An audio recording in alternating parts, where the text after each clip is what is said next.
Okay, that's okay. So we're here at it again this morning. Oh, what an obligation to country. What a responsibility to society.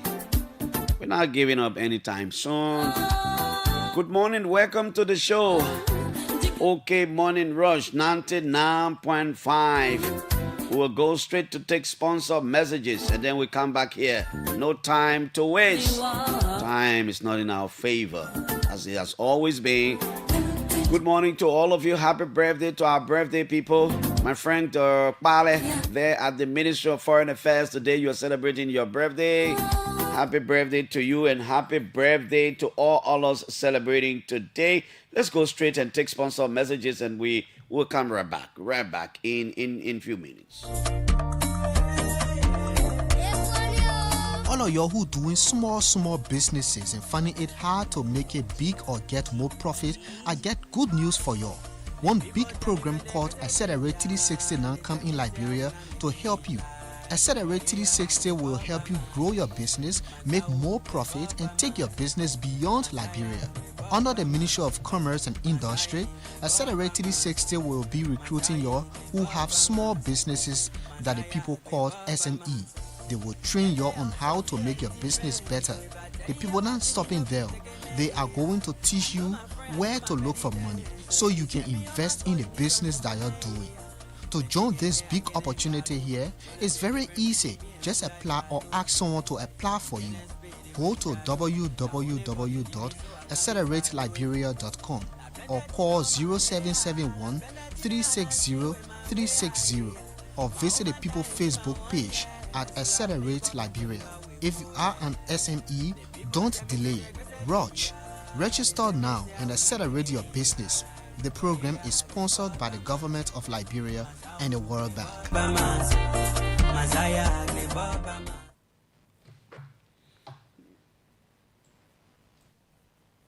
We are brave. We are passionate. Hey, Tanu, I need cash and there is no ATM around here. Really? Did you try the Ecobank POS? POS? I said I need cash. What is it about POS? Judy, you can get your cash through the POS. All you need to do is to visit any Ecobank Express point or petrol trade gas station and request to use the POS. Guess what? It can also take other bank cards. Oh, widow. You mean cards from banks overseas too? Yes, it should just be your Visa card. Wow, great. So when there is no ATM around me, I will just use the POS to get my money fast. Ecobank has made it too easy, man. Ecobank and innovation that real 5 and 6 so. Ecobank, the Pan-African Bank.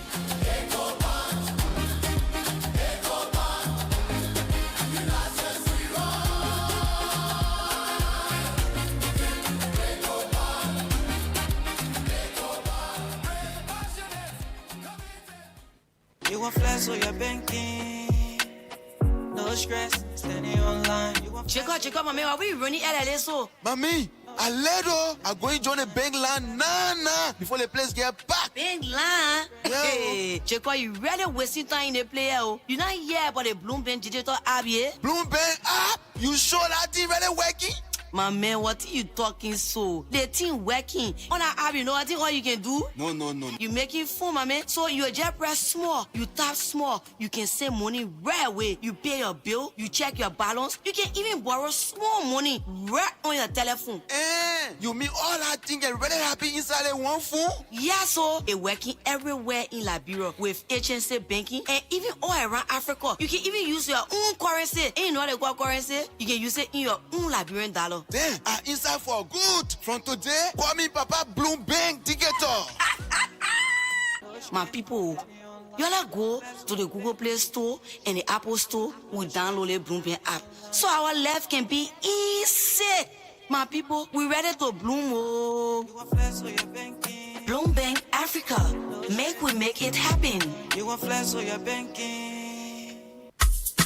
I say, my people, First National Savings and Loans Liberia not do it again. Oh, I say, my people, y'all listen. First National Savings and Loan Liberia not do it again. Oh, but when I compu, why you shouting all around the place like you not found bank manager well so? Namo, even if I found bank manager well, I would be very happy. Like how now? Because all the things that the First National Savings and Loans Liberia doing, it will really take away our stress. Oh. In what way it will take away your stress? Look, Namo, if you're looking for a good place to save your money you suffer for, or you want your money to receive good interest over a period of time, then go to the First National Savings and Loans Liberia. At First National Savings and Loans Liberia, you can open savings account, current account, church savings, Susu savings, and mobile banking. You will get account SMS alerts right away, meaning as soon you save the money, you will get a message in your phone right away that you not save the money. So compu,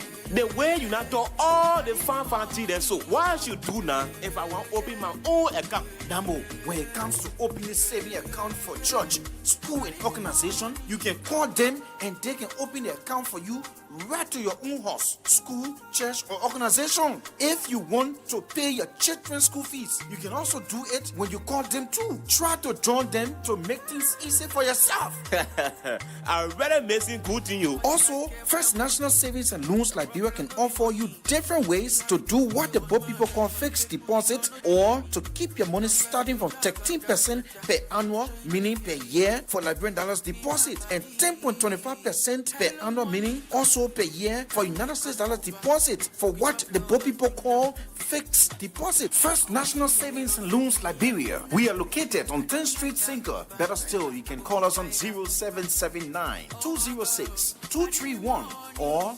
0886 027 466, and we will come to you. First National Savings and Loan Liberia is a microfinance deposit taking institution. At First National Savings and Loans Liberia, we put you and your business first.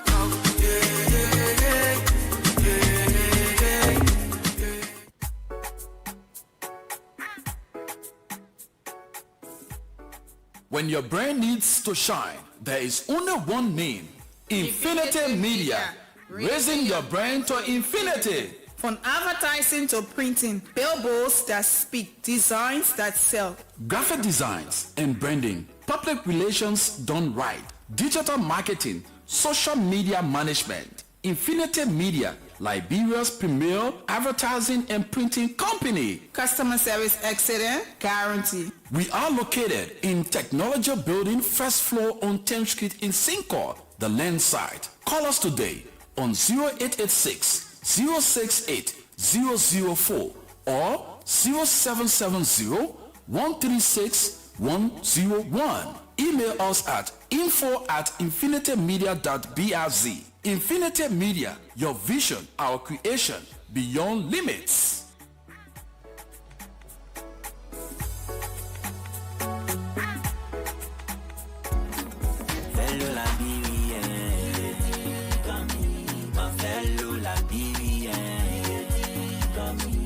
The Liberia Revenue Authority, LRA, informs all taxpayers and the general public of the ongoing registration exercise for medium and large taxpayers in preparation for the transition to the value-added tax VAT regime. The registration process includes the deployment of an electronic invoicing system in accordance with Section 55C of the Revenue Code of Liberia as amended and the Income Tax EFD regulation. All concerned taxpayers are encouraged to register online on the LRA website www.lra.gov.lr by clicking on the Online Services tab, selecting GST or VAT registration and completing the registration process. A team from the LRA will visit your premises to provide support for the registration process. Taxpayers are strongly advised to fully cooperate with the LRA registration teams to ensure successful registration and smooth deployment of the electronic invoicing system. Failure to comply with the registration requirements may result in penalties as prescribed under the amended Revenue Code, including other punitive measures. Please note that pursuant to the Liberia Tax Amendment Act of December 2025, approved on March 24, 2026, the Goods and Services Tax GST rate has been adjusted from 12% to 13% as part of efforts to facilitate a smooth transition to the value-added tax VAT system in 2027. For more information, visit the LRA website www.lra.gov.lr or call 0770 572 572.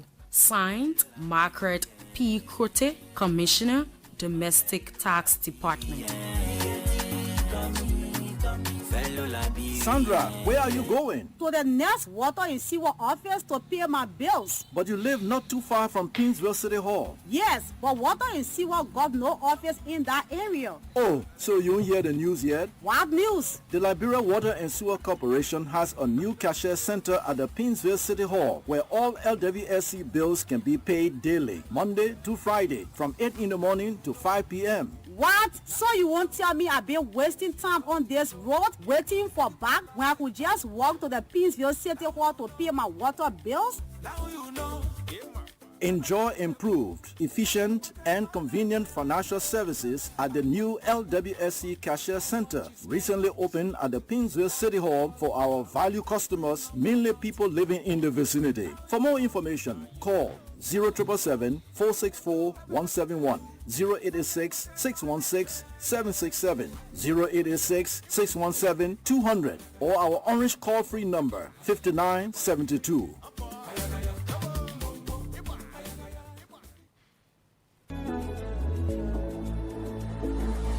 The sun is hot and this traffic isn't moving. Worst of all, my car insurance expires today. Now I have to find a parking to stay in long queue. My whole day is gone. My friend, why are you doing that to yourself? You don't need to go to them. Sar Auto Express comes to you. It is the fastest way to get your auto insurance in Liberia. Will they come to me in this traffic? Anywhere in Monrovia, just send your vehicle documents to them on WhatsApp. They will process everything in 10 to 15 minutes. You pay with mobile money or cash. When they arrive at your door, no stress, no waiting, and the best part, delivery is absolutely free of charge. So I can stay in my office, send a WhatsApp, and my sticker just appear. Exactly. And listen, if you insure your car for 1 full year, SAR gives you a free gasoline coupon. You are saving time and getting free gas just for being a new customer. It is extra value for your money. SAR Insurance is committed to protecting you across Liberia from Broad Street and Cinco, Todwala, Buchanan, and Kansas City. We are there for you. Drive with confidence, knowing you are by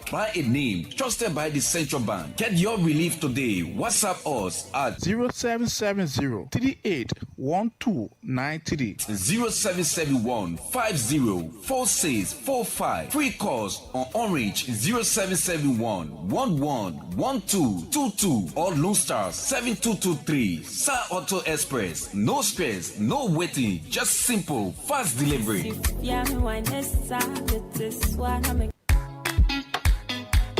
Are you ready for an electronics upgrade? Get ready for more Samsung. Hadid Electronics, your sole distributor for Samsung product in Liberia, is thrilled to let you know about our Samsung showroom in Congo Town. That's right, located opposite Executive Car Rental and adjacent to Platinum International Hotel. Our new Congo Town branch is your destination for all things Samsung. Step into our stunning Samsung showroom and discover the latest and greatest. We've got Samsung televisions globally acclaimed in every size imaginable. The world's #1 brand. Experience breathtaking visual with our 4K Smart TV. But that's not all. When the heat is rising and you need it cool, step into comfort. Make that smart move. Samsung air conditioners, the best in town. Fast cooling power that brings temps down. Anti-corrosion built to last. Quality and comfort unsurprised. And if you need help, don't you fear, our service center is always near. Upgrade your kitchen with the latest Samsung gas stove and make laundry day a breeze with Samsung advanced washing machine and dryers. Our latest Samsung microwaves are here. Keep your food perfectly fresh with Samsung ice boxes and freezers. Here's the biggest part. For a limited time, enjoy special offer on all Samsung items at our new Congo Town showroom. Don't miss out. Rush now to Hadid Electronics Samsung showroom in Congo Town before stocks run out. Call us today 0886 511 005 0777 511 005. Hadid Electronics Samsung showroom in Congo Town adjacent to the Platinum International Hotel, where original Samsung products live. Okay. Welcome back to the OK Morning Rush. We'd like to say thanks to all of you for always joining us right here on 99.5.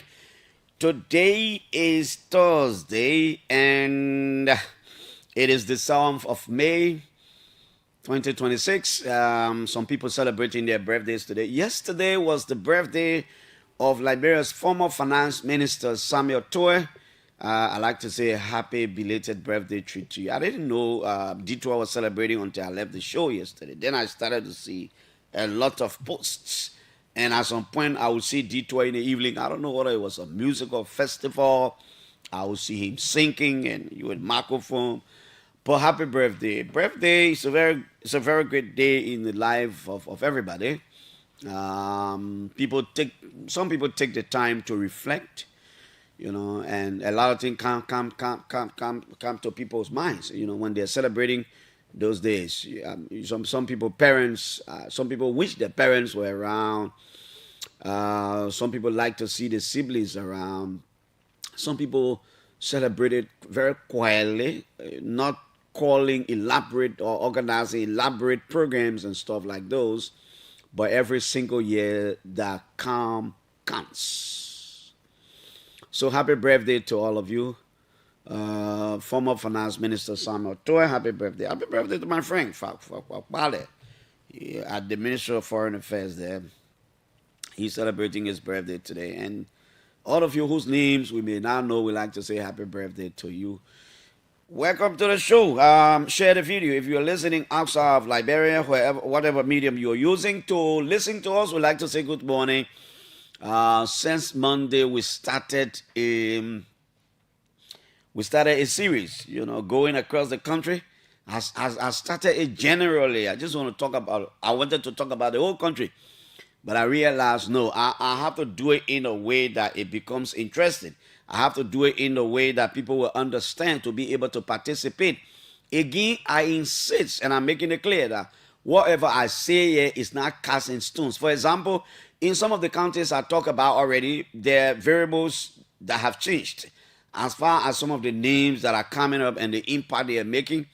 And so sometimes you don't want to let go of it. But like I said, beginning June, that will be next month, I will put a spotlight on the House of Representatives, county by county, and then we can talk about it. Right now, we're still at the Senate. This morning, we're going to look at Lofa and we're going to look at Nimba. There are two big counties, so I'm not going to Tai County. We're going to look at Lofa and we're going to look at Nimba this morning. Again, I insist that whatever we say here, whatever analysis we provide here is as the result of conversations we've had with people in the different counties. You know, I call one of my friends, and you know, as part of my efforts to quiz him about some of the things I wanted to know about a particular county, I said to him, I said, my man, you know, I'm not in that county, right? But I said to him, I said, but you know, we are human beings. I don't want to know what side you're supporting, but I know you have a side. The fact that all of us vote, we can only be objective, but we can be neutral because we participate in the elections. So I said to him, but over the next few minutes that I will talk to you, just take out any cap you have on your head as far as your support for anybody is concerned, and give me a better picture as far as independence is concerned. Give me a better picture of what I can use. You know, I know you have a side. I don't want to know you supporting somebody. But even if you know your candidate is not going to make it, be honest in your opinion, and we laugh about it. So these are some of the things we do. Let's go to Lofa, the county of His Excellency President Joseph Yuma Boaka. By the way, yesterday we talked about Grand Kitman County, and you heard about some of the names we're talking about, and I said a particular woman, a particular female, very influential in the current government. I'm hearing that she is nursing an ambition to run. Somebody tell me she started doing some things in the county that are visible to some extent. It is not public yet. It is not clear yet as to whether that woman is going to contest as a senator.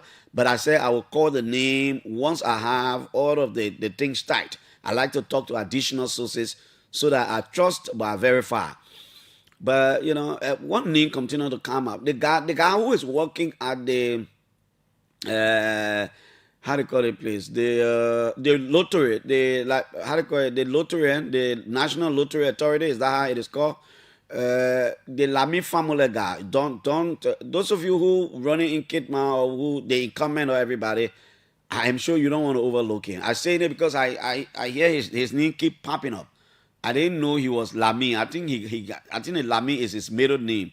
A lot of people keep telling me about the Lamy family guy, that he's touching lives, he's making so many impact. You know, the conditions in the different counties differ from one county to another. Sometimes the intervention people making in a particular county may differ from another person's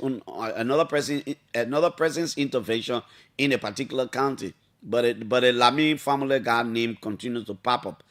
Let's watch the show and see what's going to happen over the next couple of months up to next year. Lofa County. All politics is local.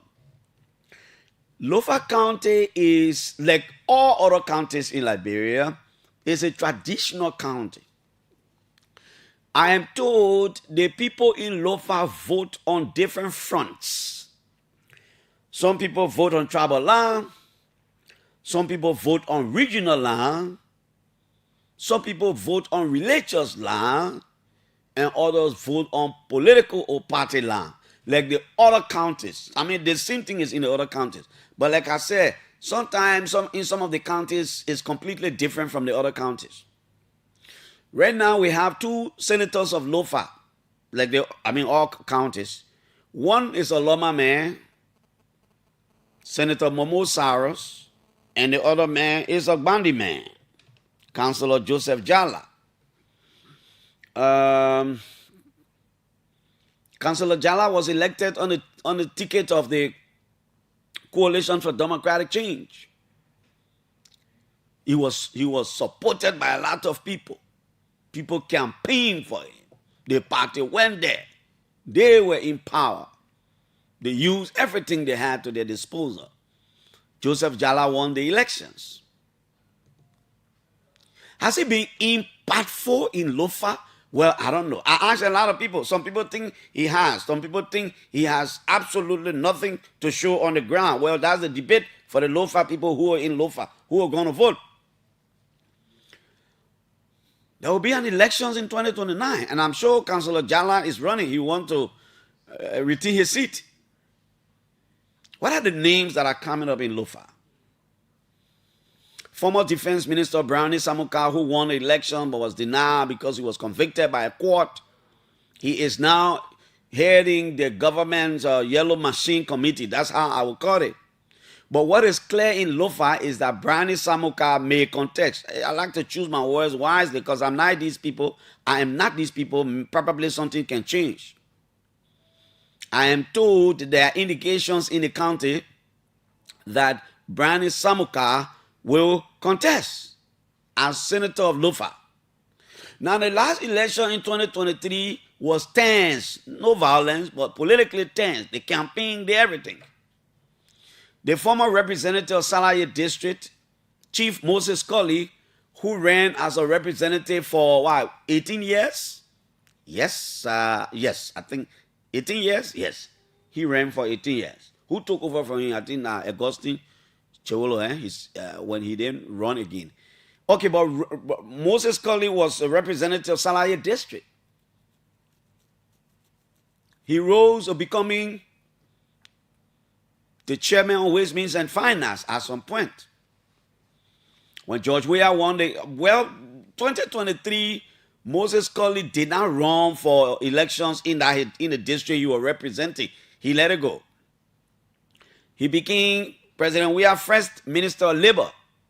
Later on, he will go to serve at the Liberia Aviation Authority. He ran in Lofa 2023 as a senator. He didn't win the elections. There were a lot of things that went on, court process, blah, blah, blah. At some point, I think the elders of Lofa people intervened. Moses Colley decided to let go. He was defeated by Momo Saros. Moses Colley, by the way, is a Kwele man from the Salaye area. And that's in Zosa district. Is he going to run 2029? Well, I don't know. I've never spoken to him. He hasn't said anything to me. So I don't know. Galakbai Kotuman, the current head of the General Services Agency, hasn't been lucky with elections in Lofa. He was superintendent. In fact, former Superintendent George Tengbe worked in Galakbai Kotuman's office when Galakbai Kotuman was a superintendent. George Tengbe was a special assistant. George Tengbe used that position very well, very influentially, and then he became a senator of Lofa County. Galakbai Kotuman has been running at some point on CDC ticket, blah, blah, blah. He didn't win. I have not heard his name. I'm not sure whether he will run. Now, what role will Momo Saros play? Momo Saros is a very influential senator. I am sure a vast majority of the people in Lofa are admiring the work he's doing. He's touching lives. How do I know? Well, it's public. Adam Momo Saros is giving loan to small business women in Lofa. He's making big interventions in sports. He's moving across the county and doing a lot of things. So Momo Saros will be a very big player in determining probably who becomes the next senator. Oh, President Boakai will play a major role, but at the same time, if the president will run, and I know the president will run because I said to you that there was a time the Unity Party National Executive Committee had a meeting, and in that meeting they announced that President Boakai was going to run 2029. If the president is going to run 2029, he will be busy probably campaigning for somebody in Lofa, but he will have his own things on his head. Who's going to be the Unity Party candidate? Obviously, probably it might not be any other person but Brownie Samuka. Now you see, Senator Joseph Jala is trying to find a place. And I'm speaking in context. Right now, Senator Jala is nervous in criticizing the government, even if there were sufficient grounds for criticism. Councilor Senator Jala is nervous. He don't want to see himself criticizing because probably he thinks there's going to be some kind of sympathy from somewhere, from Boakai, that will let him go. I'm not sure the Unity Party will let him go. So you see, when the last time I was listening to him on state radio, the Emmanuel Colley was crazy. He was like, "Oh no, I didn't come here. I didn't come here to talk about Lofa politics. The president is my uncle, and look at that thing there." And I see this. He was shying away. He's trying to buy time. He's trying to buy sympathy. The truth is, the president is his uncle. That's the truth. But he did not speak like an opposition senator. He would have spoken like an opposition senator if George Weah was in power. Oh, he would have been fiery. I witnessed a particular situation at the Liberian Senate. Right after the 2023 elections, when Mahmoud Sarah defeated Zago, there was a particular day they were in section. I don't know, something happened, some kind of argument, and I heard Joseph Jala telling Steve Zago, make it you move from here, man. You're not senator again. They finish beating you, make it you move from here. I can still remember that thing.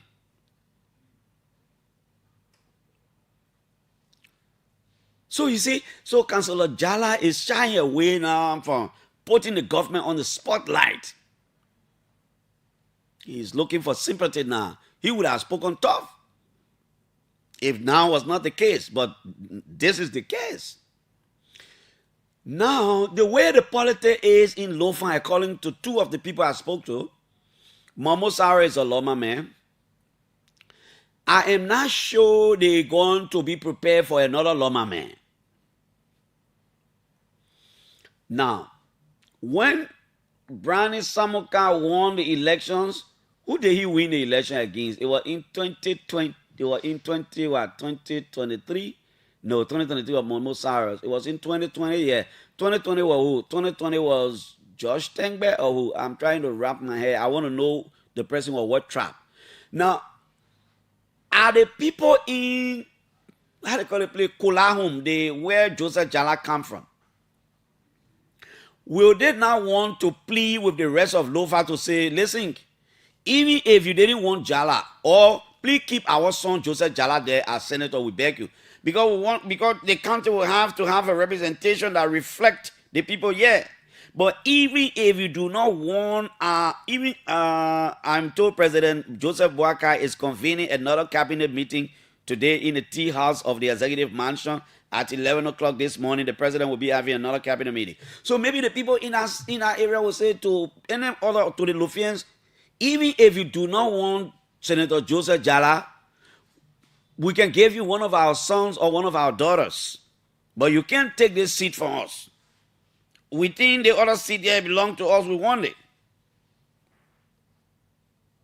Now, if these people were to say that, what would become of Brani Samuka? Because in Lofa, Brani Samuka is a Gizi man. In Nimba, he is of course a Gio man, but he running in Lofa is a Gizi man. So apparently, the senatorial stuff might likely leave Kulahun and the other region there and come to the main Vonjeman district area where the Gafoya and the other places, I'm sure it's in Vonjeman district. Would those people say, yeah, you can take it, or they will say, we think it should stay be here. Then we'll have a lot of conversations.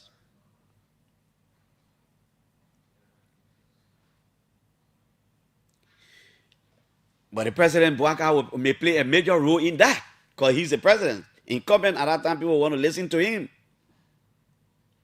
So it's going to be a difficult election for Councillor Senator Joseph Jala. Very difficult elections for him.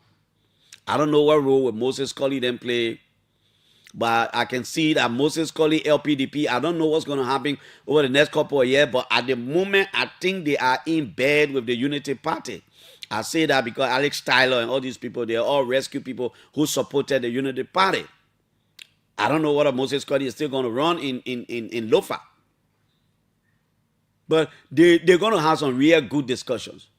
At some point, the people on that side were attempting to bring out the name of Ko Bangalo on many occasions. Ko Bangalo, from what I saw or from what I see many years ago, I spoke about Ko Bangalo here. I said, they guy doesn't look desperate. No, not at all. I think he's somebody that quick to let go in the interest of the party and everything. He quick to let go. He comes from the region where Joseph Jala comes from too. So in Lofa, they may have a lot of discussion. Next week, we'll come back to the Lofa thing when new variables emerge. What role will Thomas Fala? Of course, Thomas Fala, very influential deputy speaker, but he will be running for his own seat in Infoya district, where if there will not be an element of surprise. I don't like to forget about an element of surprise, because in Lofa, if care is not taken, somebody can just somersault 1 year to the election and make a big pronouncement, and the whole county will turn upside down. That could be an element of surprise. Let's see how it works. And I'm talking about as far as the senatorial election is concerned.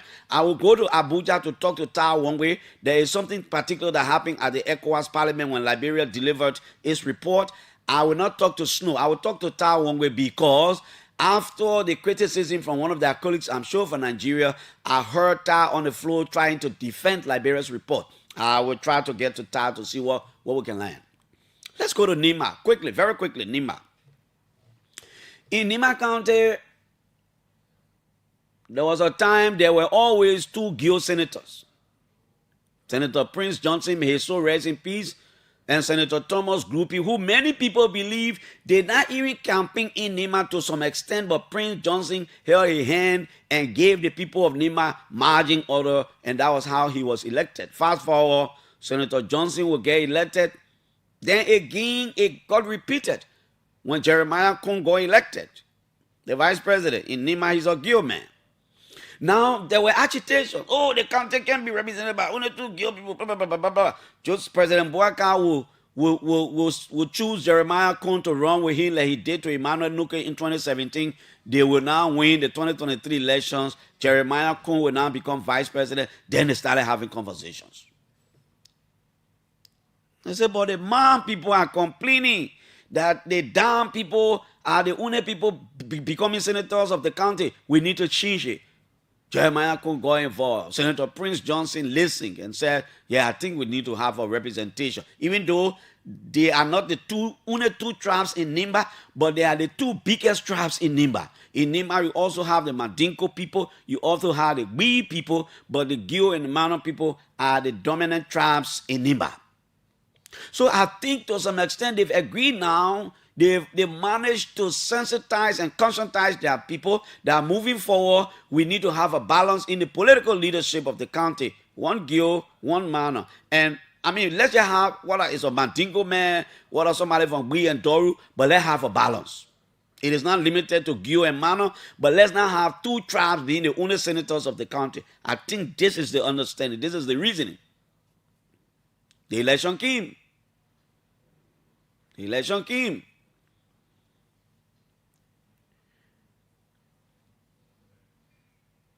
Vice President Kung left the seat. There was a seat created now. Then he decided to lead the campaign for the election of Nyatwayan or Mano man, young man from Bunading. Nyan won the elections. Then there was another election, by-election created as a result of himself. Then he said to the people, you people were the people who said two tribes cannot become a senator. Nyan Senator Agasopo Koga. Then he will go all out and campaign for Samuel Koga. And Samuel Koga will win. At some point, the Crown people are also from the portion of Nimba, I think from that Belewale area. Somewhere around that Belewale and terrain there. There's a little bit of Crown people too that come from Nimba. I just wanted to add that there. But now you have the two, you have Senators Nyatwayan and Samuel Koga. What role will Samuel Koga play in the politics of Nimba in 2029? What role? Well, in recent time, for some time, when Koga won the elections, after a few months, the relationship between he and the vice president has been steamed. You know, they've been having issues. Samuel Koga has been publicly vocal. He's been talking something. The vice president won't get out there. We are leaders of the country. He's on the national scene now. As far as the country is concerned, we're supposed to be making recommendations for appointment in the government. Koga spoke out. Not once, not twice, not thrice. He spoke out. Well, the elders of Nimba, some people got involved. They say, look, the men are vice president now. We can have some issue, Koga, but you got to calm down. They've been talking. So for some time now, you have not heard Samuel Koga talking the way he spoke. But what role will he play? Will Koga still believe that, yes, we need to have one tribe from either side? So since since it is Nyatoyan's seat that is up for grab, I will support Nyatoyan, or we got to support another man present. Is that what Koga will do? Now, but what are the names we're hearing? Talking to people just across the aisle. I'm hearing that Edith Gonglo is going to come back. Now, you don't want to overlook Edith. Edith is a fighter. 2023, she supported George Weah. She campaigned for him all over the place. She ran again. She came second to the elections that brought Atinya, and the one that even brought the very Samuel Koga. She has always been there. She wanted to be senator. I am sure a lot of people told me Edith Gonglo is coming back. She's a man woman.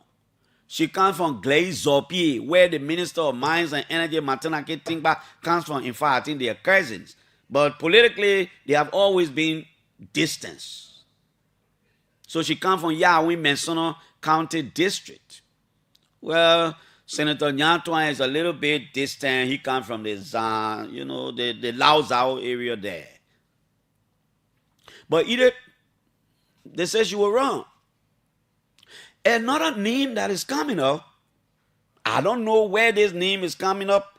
I don't know why 3 of my sources who I spoke to believe that there may likely be an element of surprise and all this kind of. Is a superintendent of Nimba. Me and Père called Gono. Me and Père called Gono is from Sekempa. Those of you who do not know Nimba, when you pass Sanikole, and you go into Yekepa, by the time you pass Sanikole, you drive small, there is an intersection. The road going straight will go to Yekepa. The road branching on your right will go straight to all the small towns on our road and go all the way to Cample to Loguato border. Right at that intersection, that very town there is the town called Sekempa. That is where Superintendent Miampe called Gono comes from. And I asked 2 other sources, why do you think she want to be senator? Has she said it? Somebody said, no, she hasn't said anything. The way we're looking at her, we think she won't be senator. But a lot of the people in Nimba are beginning to troop to her, not organizing programs and things, but we hear people carry talks to her. The women in Nimba believe she will be a great representation of the women and of Nimba. And by the way, since 2011, there hasn't been any inclusion of a female in the Nimba County Legislative Caucus. Since the sensational hostilities in the country, the only woman who was representative of Nimba was Rebecca Nonkida. Since Rebecca Nonkida left the stage, I don't think there's been any woman in Nimba's Legislative Caucus. So my sources will say, no, Kowo is doing well as superintendent. She might not want to be a senator, but a lot of the people in Nimba believe the way she's changing Sanikole gradually, she could do that same thing across the county if she was senator. I know they could be having those kinds of discussions. So I asked, okay, let's agree. Me and Père, let's agree with Edith Gonglo. What are the other names you're hearing too? I want to hear the names of some men. Yeah, at that front, 2 of my sources also were talking about Dode. Dode, Yelu, Councilor Garrison Dode Yelu. Garrison Yelu comes from a place called Vayangle. It is currently, that region is currently represented by Ernest Mansier. There was a Garrison Yelu, then there came a Gon Opu Kagon, and there is now an honest man here. That's where Garrison come from. Garrison come from Viangle. Garrison has always been very strong in that area. His name came up too. But in the midst of everything, I think Vice President Ban Kun will play a major role. If you were to ask me, and just talking to people across the aisles, across the tables in Nimba, they are telling me that the Vice President believes that Nyan Toayen should remain as a senator of Nimba. Will anything change? Well, I don't know. That is what my sources are telling me. That Jeremiah Kun will Nyan Toayen still enjoys the confidence of the Vice President, even though all of them will be going for re-elections. What if Bwaka will carry him back? If Bwaka took him back, all of them will be going for re-elections. But I am getting a lot of indications that Nyan Toayen still enjoys the confidence of Jeremiah Kun. Nyan Toayen from Bunadi. Bunadi is not far from Duo. Bunadi is not far from the whole Zan area. Zan Boi, Zan Yeke, Zan Banla, Zan Bemu, and all those places. Now the people in that whole other region, I'm not sure they don't want to still have the senatorial seat coming all the way to Lao Zao, where Jonathan P. Lele comes from, where former Chief Justice Francis Kokpo comes from, that whole region. I am sure those people will still want to keep the senatorial seat. But is Nyan working in a way that will ensure that the people will still rally around him? Well, recently I saw the senator do a county tour and all those kinds of things. So I don't know whether he's working in a way that will impress the people of Nimba to say, I think we can take him back. Because sometimes in elections, new faces can bring about different variables. Let's watch and see. And you know, Nimba is a very big county. You don't want to overload Edith Gongolo. She's always put up a fight. Is she tired now? Well, I don't know. Is she coming back to fight? Well, I don't know. If she came back with the CDC, officially now take her on their ticket, well, I don't know too.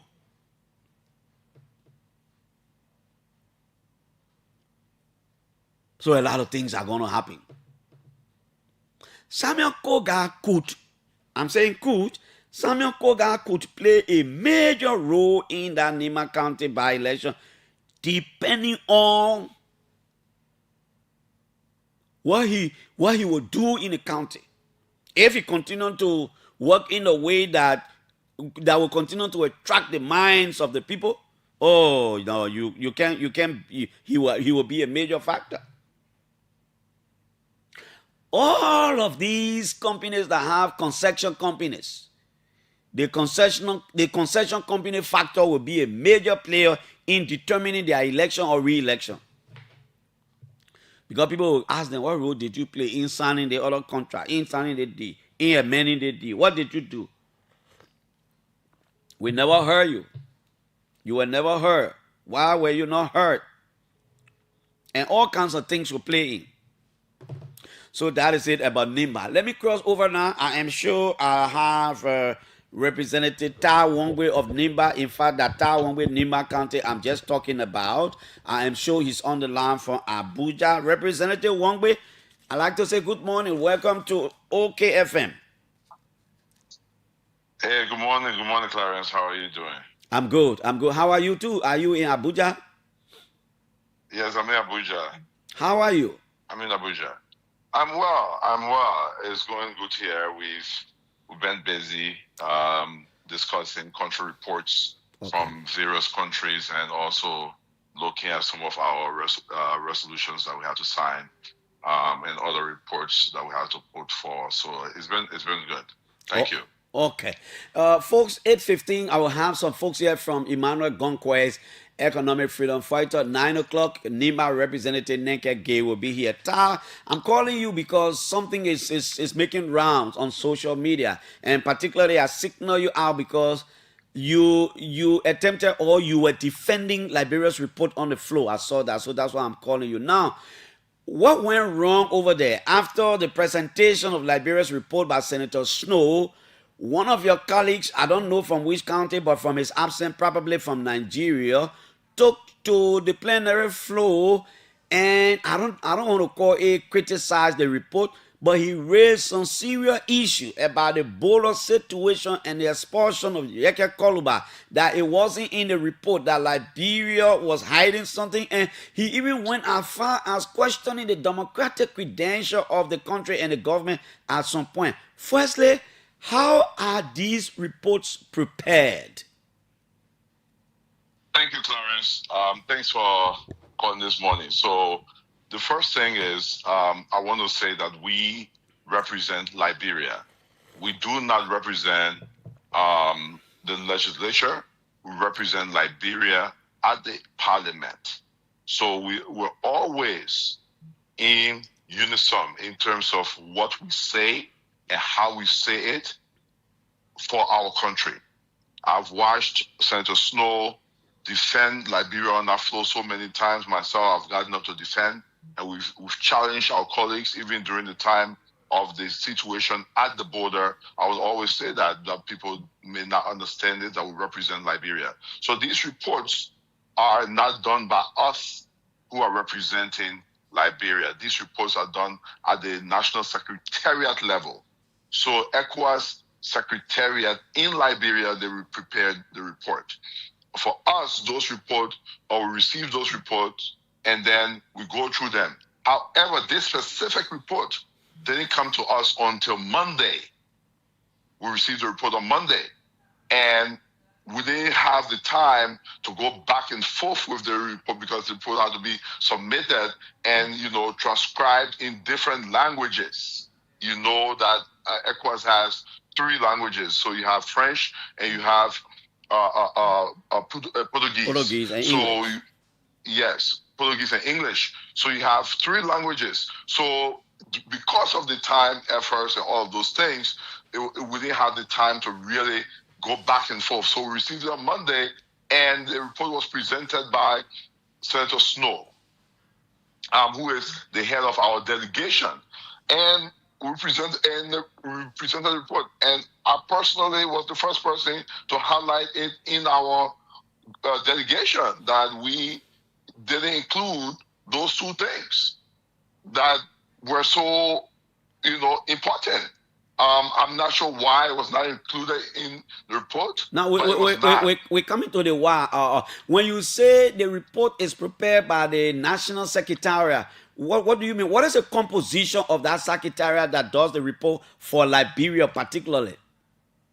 They have a national coordinating body, ECOWAS does, in various countries. So you have the secretariat that is led by someone, you have other people working. You have a whole administrative body that works with ECOWAS. I want to know what the question, what my kind of thing is, I know it's a secretary, I know that people, but are they all from Liberia? Do they work for the government, or ECOWAS set it up? They are all Liberians. They do work for ECOWAS. They're now government employees. Okay. Even though ECOWAS is again funded by levies, right? So, which means indirectly, of course, yes. So, but how do they get the report? The different information, who gave it to them?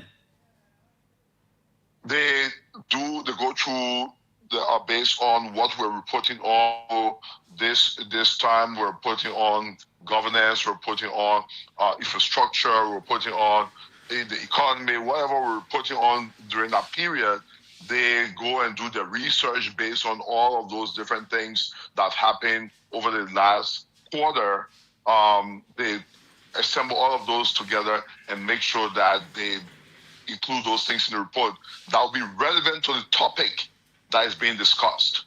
So if it's rule of law, for example, we had situations in the past where the issue at the House, those things were included in the report, and we, as member of the delegation, we defended those things because we said this is what is happening on the ground. But Liberia is still focused on, so they include all of those things sometimes. I'm not sure why this one was not included. Now, what's the best practice? I know you don't read the report, you as the Liberian delegation, but what the best practice since you've been there? When they do the report, do you people see it ahead of time? Do you people in-house critique it and relay back to them to say, look, I think they want you have been there, we didn't see they want there, or you have absolutely nothing to do with it at all. They just send it to the delegation and you read and you go and just present it.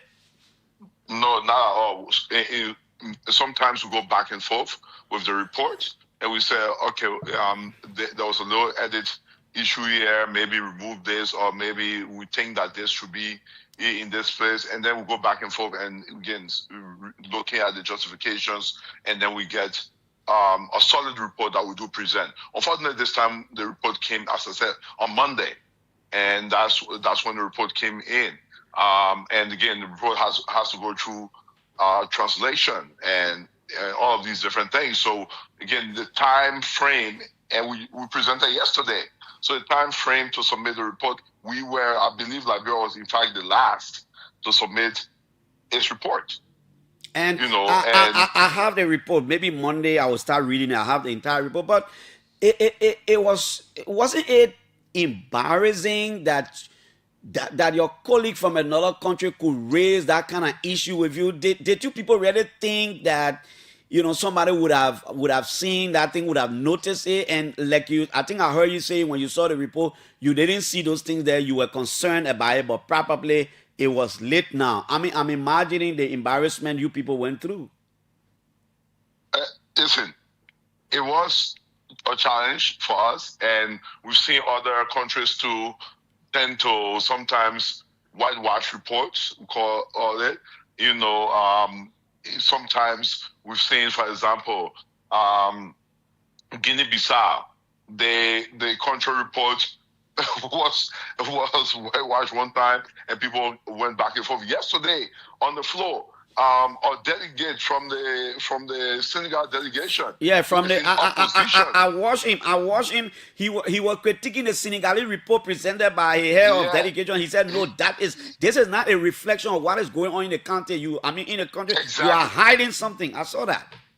And we don't do that as a delegation. Let me be very clear about this. Okay. We don't do that as a delegation. We go in there with one voice. Okay. And we believe that, again, we should be transparent in what we are reporting, because we can be able to look and defend whatever that's happening. I think that is uniqueness about the Liberian delegation. The fact that you will not even argue on your own report. And at some point, I saw my sister Moima on the floor. She was trying to really defend why those things were not included. But at some point, her defense it was attempting to become unpopular, but she really stood her ground. And I like her bravery. She believed in it. She was trying to defend the report. So what's going to happen next? You presented the report already. We presented those reports. The report has been received. The report was questioned. We had a lot of different questions. For example, we had questions around coastal issues. That was very important. They're asking about what is going on with the coastal issue in Liberia, because the ocean is coming closer to the land, and what is Liberia doing about that? They asked questions around drug-related issues. Or a guy got up and said he was traumatized, that he saw youth sleeping in cemeteries around Liberia. He was very traumatized. What country is he from? He's from Cote d'Ivoire, I believe. Okay. He said he was traumatized when he came to Liberia to see youth, and what are we doing about that? So they asked that question around agriculture. But Tal, that your man I put you on the spot like that. What country that guy from? He's from Nigeria. That's Abiente. He's a friend of Liberia. Let's be very clear. But he's a very independent and objective politician in Nigeria. People know him to be very objective, very firm in what how he approaches. Tell me, that guy stood in your too. That torso, the man really stood in your. Edwin Snow became quiet. Edwin Snow became as quiet as a church. Senator Snow stood up and he defended the issue. And listen, at the end of the day, we will get back to the Secretariat in the future to make sure that challenging things are included in the report, whether it is tough or not, we as delegates, we will stand there and push the message for Liberia. Thank you, Ta. Where it's true that yes, we are in opposition. We may not always agree with this the government administration and some of the policies and what has happened. What happened? The facts are the facts. We should report them, and we'll stand there as Liberians and say, listen, yeah, these things happen, but at least we're telling you these are the challenges. So these are early warning signs. If there are early warning signs for some democratic issues, some governance issues, those would be something that he would talk about. Let me give you an example before I leave. They said the Senegal report said about arbitrary arresting of citizens, and Abente said you can't talk about arbitrary. Arbitrary means anyhow. So you're just arresting people anyhow. Again, that was included in the report. Wow. That was included in the report that some people were arrested arbitrarily. But from what I covered the ECOWAS Parliament once, and you were there that day. Yes. What I saw over there is, and I'm talking practically about what I saw. I think the intent of that ECOWAS Parliament and reporting procedure is not for county delegation or delegates to be hiding. I think it is part of effort for the country's parliament to give an honest picture of what's going on in their respective country, so ECOWAS Parliament can discuss it, and you people have a position that can get translated to the ECOWAS heads of states and government. I'm not sure it's intended for people to be shy away. Oh, let Harley one. From what I saw, I think the intention is let's be honest with ourselves from the country perspectives. Absolutely, and by the same Nigeria that was talking. Okay, we had a situation when the bombing was taking place. They did their country report. They hit it. They didn't include some of it, and we had to challenge them. I see why the men are on your back, because you're being on your back. That's a normal thing. Thank you. We challenge them. Thank you so much. Thank you. Nimba County Representative Tai Wong. But you see, the good thing I like about all the things we just said, one thing he said, Clarence, at the ECOWAS Parliament, when Liberia presents its report, we don't challenge it. We who are the representation or representatives of Liberia, when Snow presents our country report, we don't challenge it. We defend it. Even though back home we do our different politics, but when a report comes here, it is a country's report. We defend it. We defend it with our everything.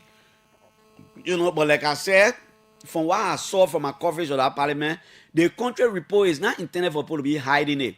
It is intended for people to say exactly what goes on in the country, so ECOWAS Parliament can debate it, and then probably they make recommendations to the ECOWAS heads of states and the different governments. 0777 700-995 0555-995. We're taking few calls. 8:15. Our guests are already here from the Economic Freedom Fighter. Hello, Mr. Jackson. Good morning.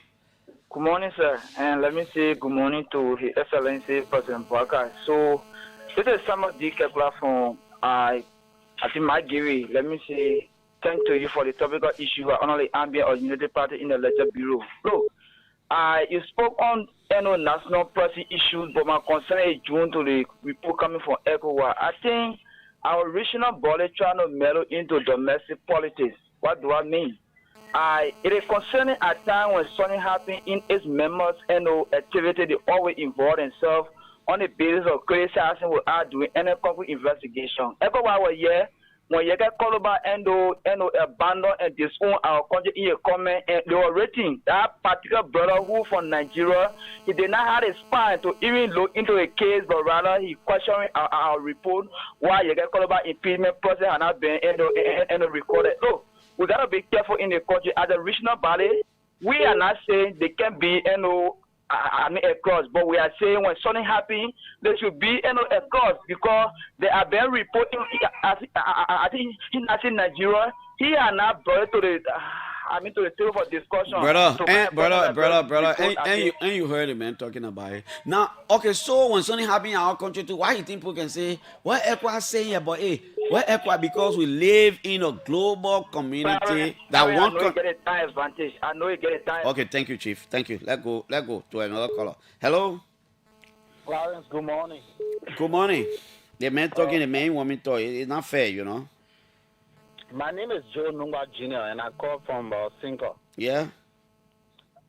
Clarence, my attention is being drawn to the ECOWAS Parliament. Mm-hmm. I don't really know, Clarence, for how long, how many terms, or what is the duration for an individual, serving on the representing, let's say, a country on the ECOWAS Parliament?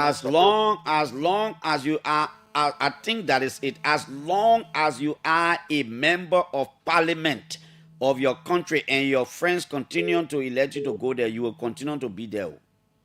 Yeah, so for me, I see it from a different perspective, in the sense that Edwin Snow, with all due respect, he has vast knowledge and he has been there for a very long time. There's a saying that goes to say that if you keep someone in a particular workplace for a very long time, or on a job, or in a specific area for a very long time, too many things happen. Now, what am I saying? I'm saying to say that Mr. Snow has been down there for a very long time. I think we need some new breed of people who will represent our nation. Now, who can determine that one? Only the Liberian Senate, my friend, or the legislature. Yeah, but that's why we push it. They are our representatives. So Okay, sir. Thank you so much. Thank you. And the guys are here. We'll take only two more. Hello? Good morning, Piso. Yes, I'm here. Yeah, thanks for the talking point. I listened to all of your talking point, and you see, they don't go to the Nimba politics. I have one issue with, I'm not Nimba for the record. So I have one problem with Auntie, what's her name? What do you consider sister name? Ide Gonglo, where? Yeah, fine.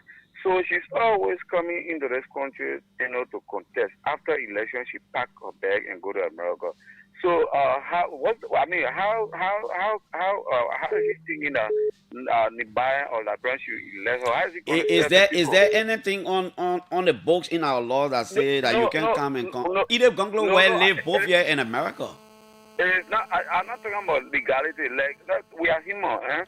That you want to represent a specific part of the country, then you are not living with the people. You come here 3 months. But the woman who you say is not living here with the people, she can get more votes than most of the people who can participate in the election who living with the people. If that's the right thing to say.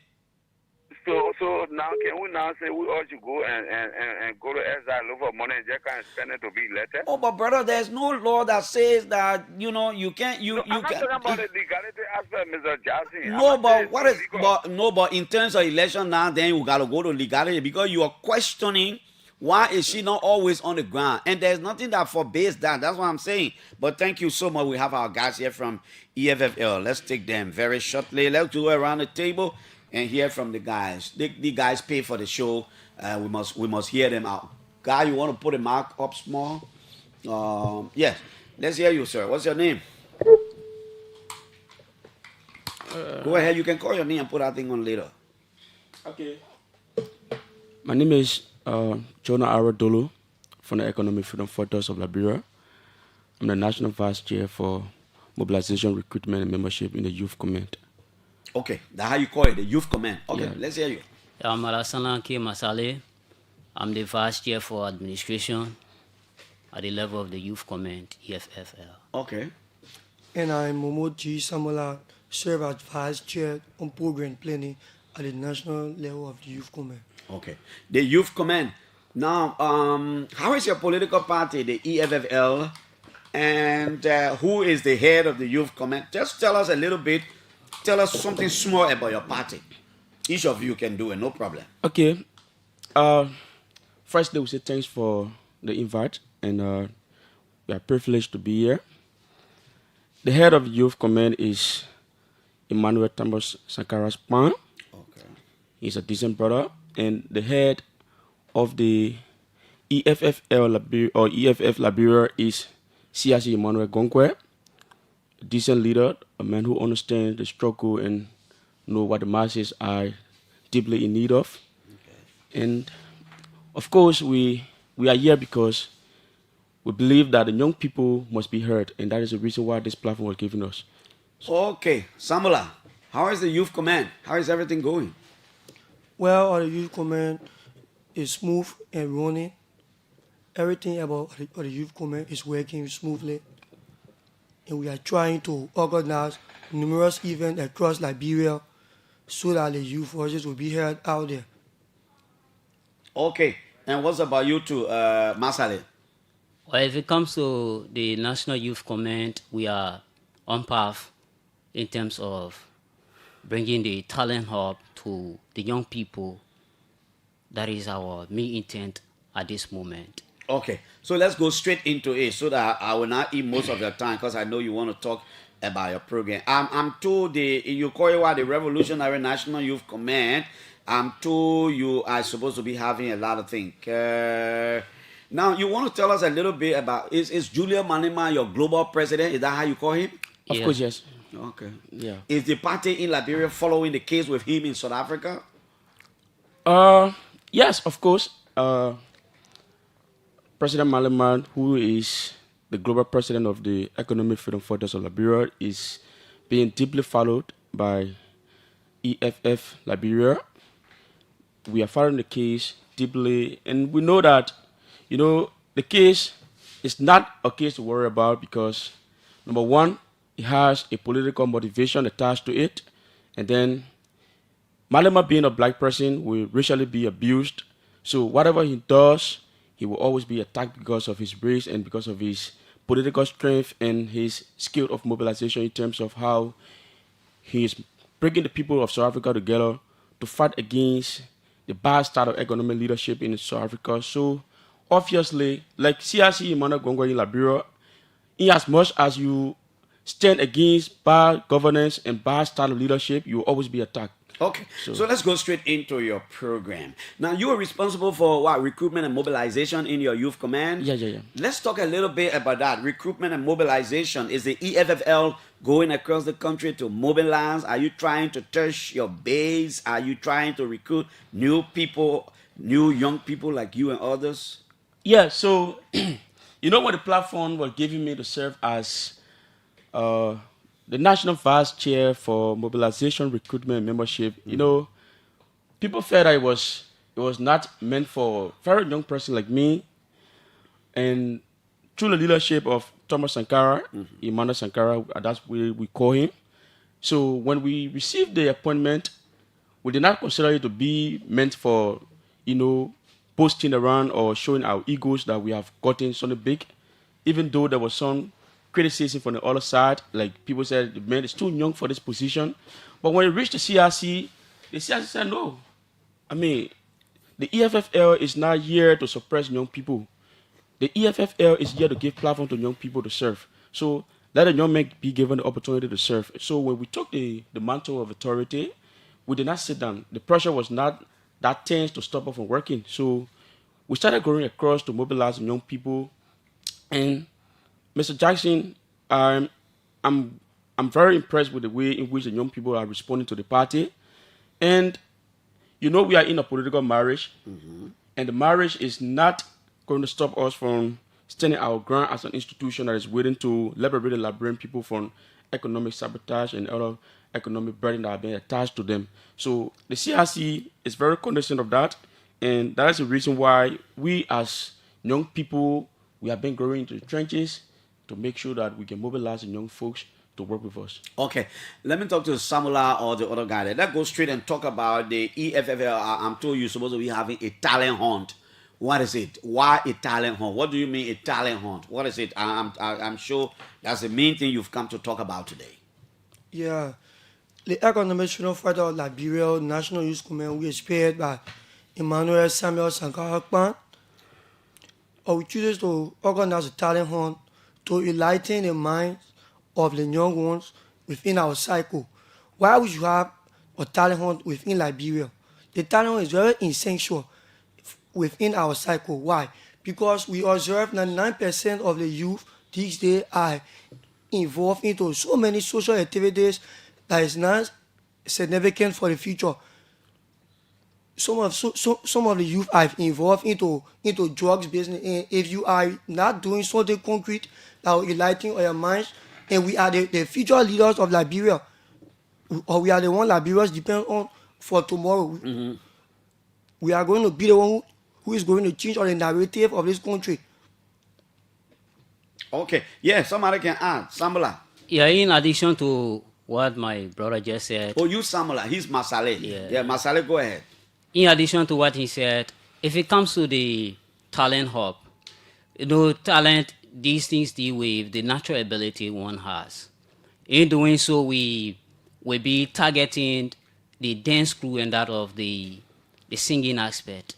We realize that dancing nowadays in the world globally, it is something that serves in terms of creativity and they impact young people a lot. And singing as well. These things are career that people are following, and it is bringing economic activities, and it provides a lot of dividends for individuals involved in these activities. So on that basis, we trying to promote, and we want for these young people talent to be unleashed, and providing these means by us coming up with these activities, we make sure that their talents are indeed unleashed, and we provide them the necessary Yeah, means. Dolo, what is it about this talent hunt? How is the preparation going?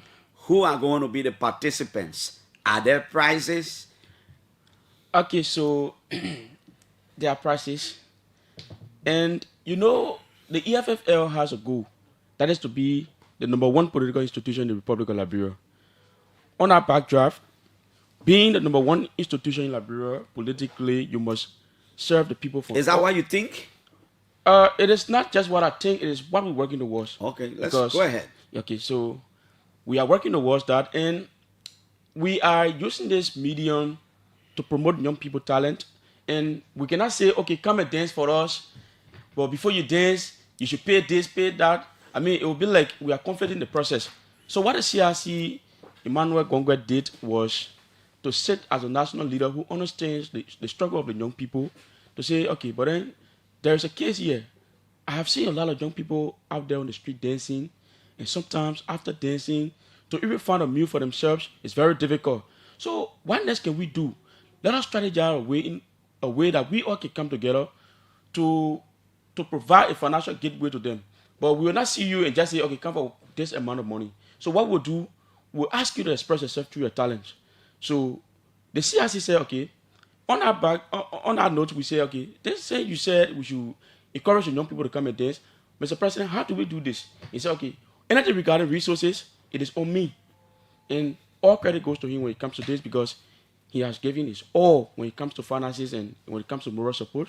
He has been very supportive, and we were only given the responsibility to serve. So as it comes to prices, we had our first winner. In fact, being an opposition political institution, even though we are in alignment with ruling party, but this process is a holistic process from the EFFL. Exclusively. We do not have any link with any political institution in terms of alignment when it comes to this event.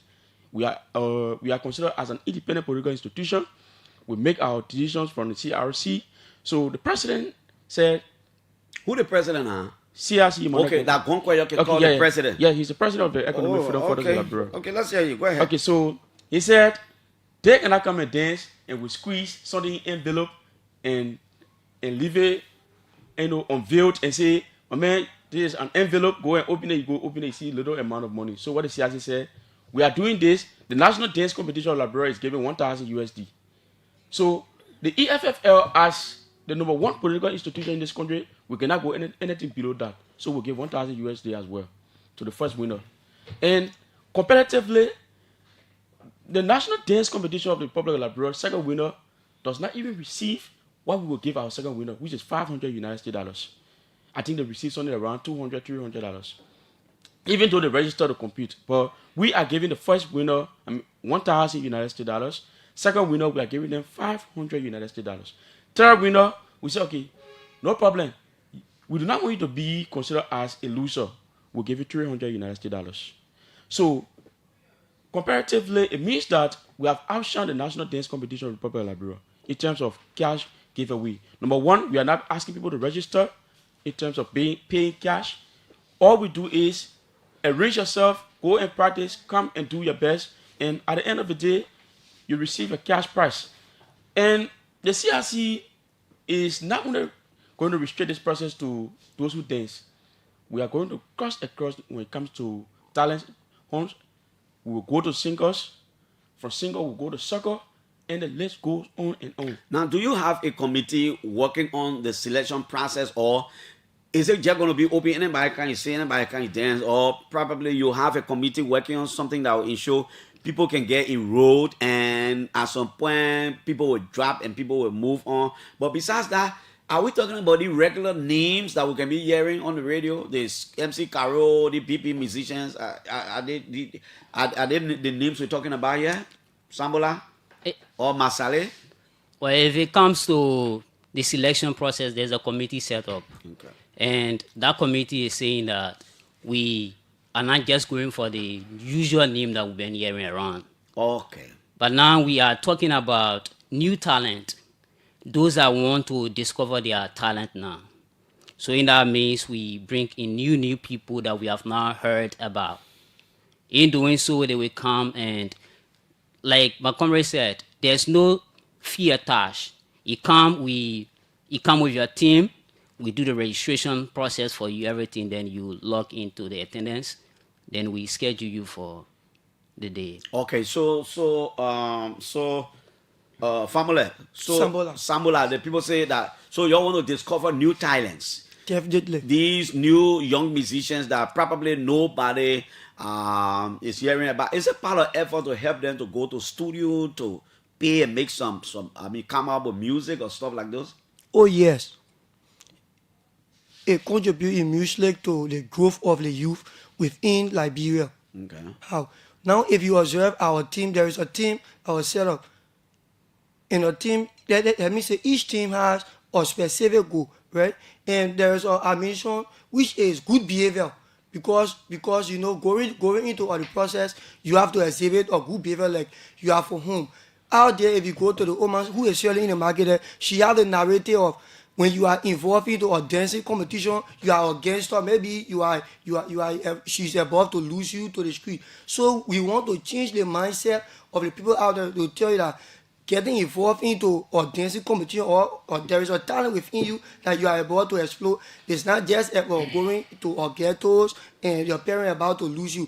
It is another means of educating and providing means for survival. Because if you look at the cash prize out there, it's very huge. If you look at the national dance competition, you are about to pay. You are going to pay something like roughly $200 to $300 for registration. And at the Economic Fund of Liberia, you are going to register free. Under our mission is very good behavior. You come there, you are representing your family and that your team. Okay, Dolo, where would this process be? Where would the competition take place? Okay, so you know we are the biggest political institution right now in the country. What about come from today with the biggest political institution? Is that what Gonkwe say you can't talk? No, it is not about what we say. It is about, you know, this institution is a database political institution. We are not speaking. So you're speaking randomly. You're speaking based on data, eh? Exactly. We are speaking on the basis of what we have under our control. And directly from my office as mobilization chair, you know, I will be speaking directly. What's the current number of your membership across Liberia? We will not unleash that because of some political security. But you say you get data. Yeah, you say you get we can't unveil that because we have political security attached to us. Got it, man. Yeah, but okay, yeah, let's go ahead. Let's talk about the talent. The talent hunt, you asked a very brilliant question, which I just want to allude to a bit. You asked as to whether it is only restricted to underground artists or about the big dogs. So it is not the well-known artists. Yeah, let's say it that way. Okay, yeah, but I'm using the word DAWG now. Okay, DAWG. Okay, so this process is not going to restrict people, right? We are about giving people the opportunity to showcase themselves. If you come with your talent and you believe in yourself that you can make it, we'll give you the platform. Like, if you've been dancing 5, 6 years or 10 years, but you have not gotten the opportunity for your dancing career to be elevated to the top, only on the basis, or maybe because of lack of resources, come, we are going to give you the platform. Come and dance. We are not restricting this process. That is why the CRC is not saying, oh, it should only be restricted to voting age. No. The idea behind, in fact, the idea surrounding the entire process is about your talent and its promotion. We are not prioritizing. I was asking where will it be? Okay, so where will it be now? The party headquarters, Concordan Barrow, we are situated around the TB Annex. When you leaving from Health Ministry right after the TB Annex, when you are coming from SKD end or Sand Beach, at the Kennedy Beach also. Kennedy Beach, we are right. We are situated right within. So in essence, it will be at the party's headquarters. Exactly. When? The 23rd of this month. Okay. And we have brilliant judges who have been in the dancing competition, who have also been part of the process of dancing, entertainment. So we are not the one serving as judges to say, okay, yeah, we host it and then we. Gonkwe not part of the judges. The CRC cannot be reduced to be a judge. You know, he will be the one certificating people who will, showcase themselves rightfully. He will be the one giving them their cash prize. So the president is willing 100% to support young people. For me, that is my. Dolo, is the EFFL your first political party that you ever joined? Legitimately, I would say yes, because I have voted for. And the good thing about me is, I have voted for 2 political institutions. I voted CDC in 2017, but based on their reckless leadership, I left. And the way in which they were managing the state, I left, and then I went to. I supported United Party.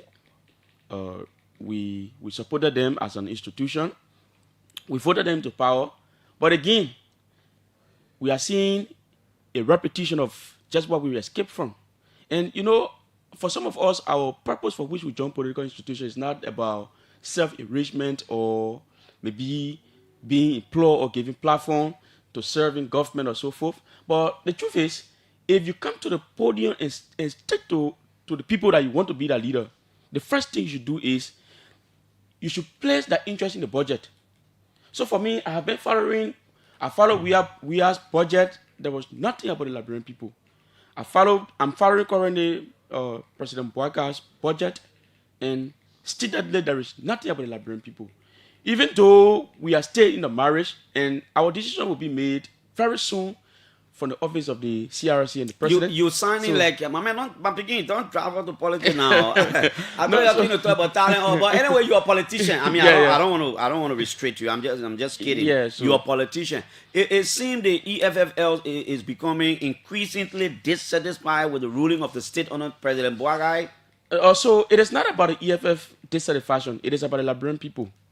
I'm talking about your party's perspective. Yeah, because our party, we are not about ourselves. So the fact that we listen to the Liberian people on a daily basis, and we listen to them, they cry on a daily basis, in as much as they continue to cry, it will increase our disenchantment. They're crying? Obviously they are. There have been nothing significantly changed, even though they are on the path because they still got years to perform and correct their wrongs. But again, we can say that if this process remains at this, the CRC of our party will make a statement very soon. Do you trust Gonkwe? It is not just about trusting Gonkwe. It is about what Gonkwe is doing now. Gonkwe is proven to be the greatest political institutionalist to have ever existed in this country. You think so? I'm telling you something serious. Gonkwe is, every time you sit with CRC Emmanuel Gonkwe, you will listen to him and his focus. Imagine which political institution we are, President we are, then he used to say he got $90 million in his account as a former soccer star. They didn't host such a talent hunt for $1,000.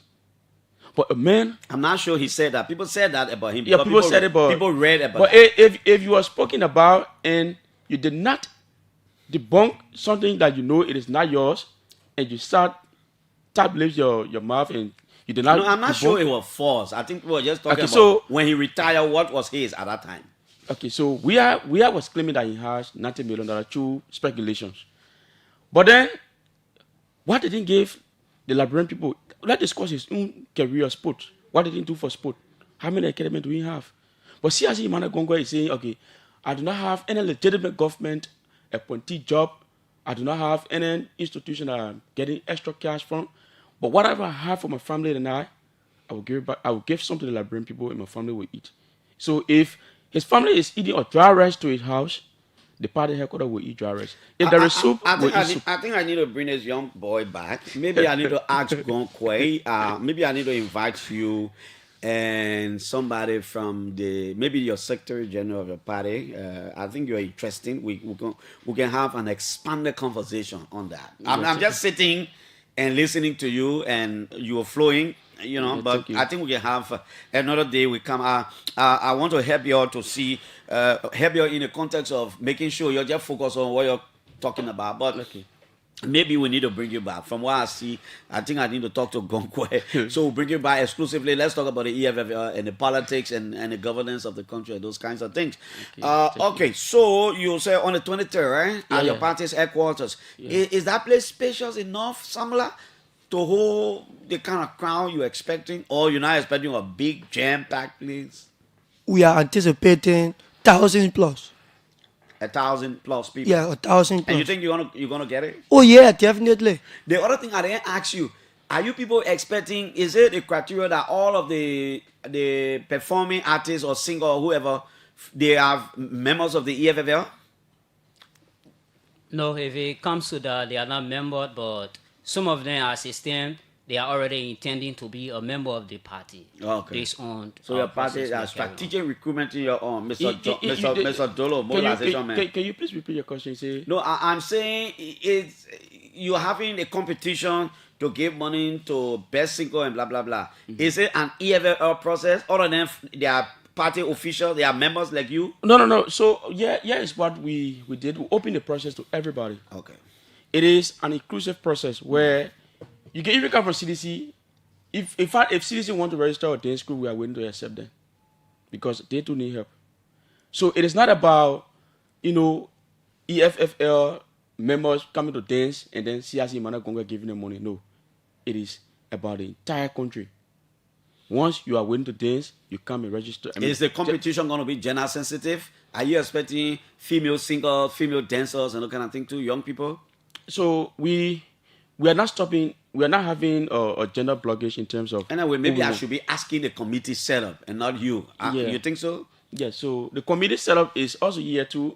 I'm the chair on planning and program of the party. Obviously, he will serve as the program chair. So who are the people who you say they are the judges now? Okay, so the judges are outside the party, Sambala. So let me answer you quickly. We will not unveil the judges now because of some, But they are outside party. Yeah. They are party officials. Exactly. No, they are not. They are not part of the party. In fact, we took them from the entertainment world. Oh, okay. Yeah, they are people who are entertainment experts. We don't want to take people. The only reason why we are not unveiling their names is because we want confidentiality in terms of, my practices. We don't want people. Okay, I heard a name that you'll be one of the judges. I want to have conversation with you. We are going to dance for $1,000, but we're gonna show you $400. Can you please make a win? Because of that, we don't want to announce the name of the judges. Okay. Yeah. Okay. But what are you hearing from your committee? Are people applying now? Are people sending? I don't know what I should say, entries or whatever. Yeah, been long since we got the exact 20 dance group. So you already have 20 dance group. Oh yes. Okay. And they are the people that will participate in the tournament. Definitely. Okay. All right. 20 dance group. So we have worked on numerous sectors, and most especially for the security sector. We can assure you that every dance crew that will make that way to the party headquarters will be safe and secure for that process. Because if the woman out there that her son is going to participate in a huge car prize dance competition, she will be like, wow, I won't allow you go, because somebody out there, someone who is bigger than you, won't just allow you to win that amount and take it with you. It's very possible the person attack you on the way leaving and then clear away the resources that you have won. So there will be a very good security sector set up. We got a security sector. It's called the DR that we really trust, and we got a rare-based committee set up. They are fully structured. What is the DR? The DOR. Oh, okay. The Defenders of the Revolution. Defenders of the revolution. Yeah. Okay. So we trust in their full structure. They are going to guide the process that will be held the coming May 2010. Okay. John Dolo, Jonah. Jonah Dolo, Mambo Sambala, and Alassane Masale. They're here from the EFFL. They're talking about a talent hunt on the 23rd of May at their party headquarters on the Congo Town Back Road. They say the first winner walk away. The first dance group walk away $1,000, second $500, and the third is $300. They say it is part of efforts by their party to discover new talents and elevate unknown coming up musicians to another level. 0777 700-9995 will take calls now. Good morning. Morning, Mr. Jackson. Good morning. Good morning. Clarence, my name is Joe Numba Jr. and I call from Cinco. Okay.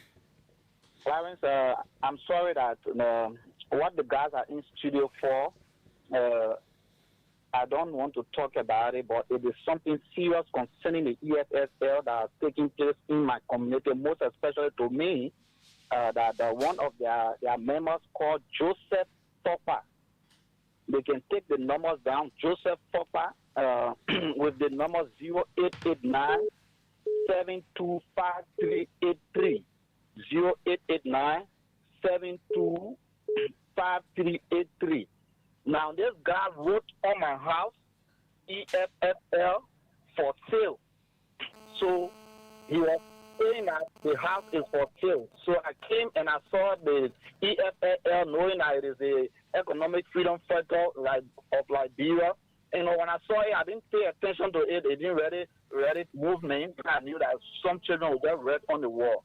Then my wife's attention was drawn to it, so she thought it was to call the number. When she called the number, I saw this number on the house wall, and it says for sale. The guy said, yes, I'm the one who's selling the house.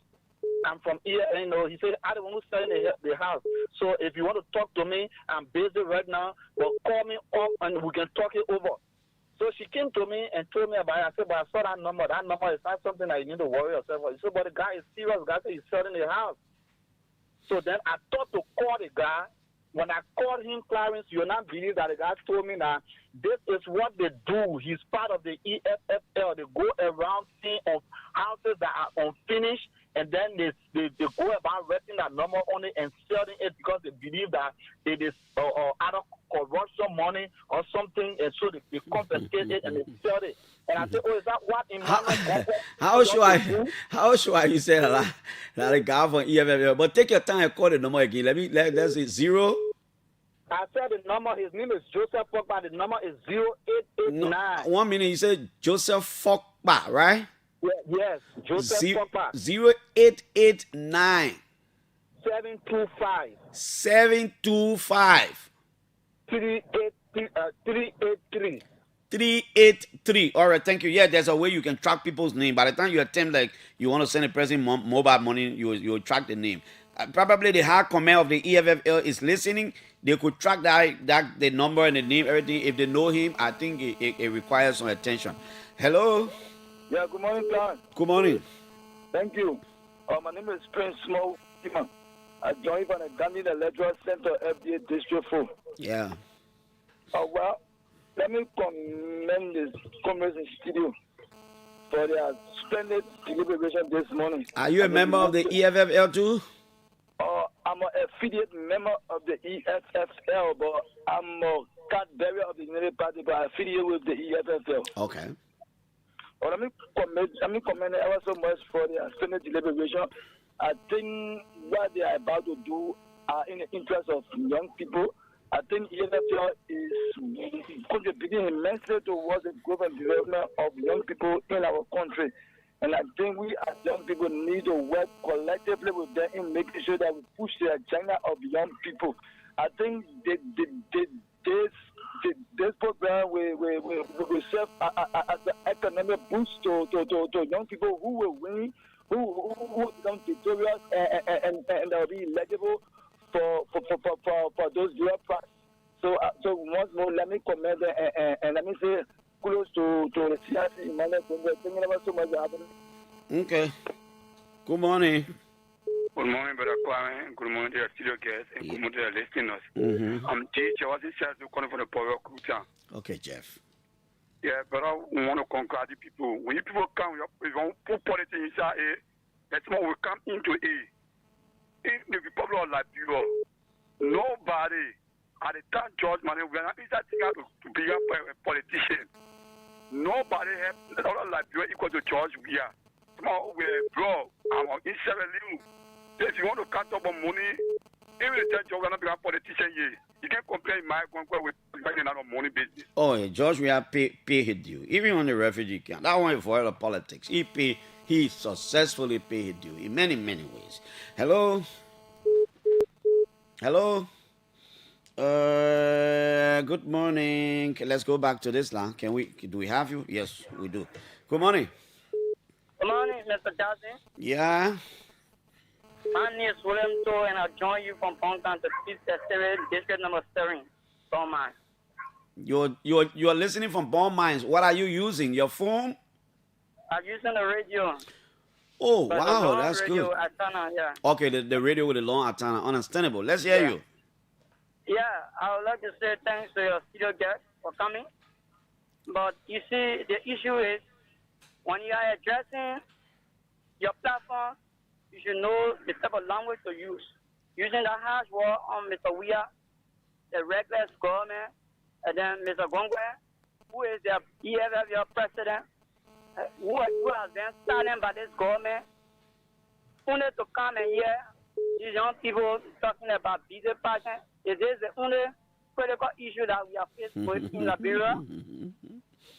The EFF have been started. I don't know they have been bought by this government. We don't know which one of the freedom fighters they are talking about, what people have been violated all around this place. We have not heard anything from their political leader. So I'm sending them back to their political leader so they can learn and come back and address the Liberian people. Okay, my friend. Good morning. Hello. Yeah?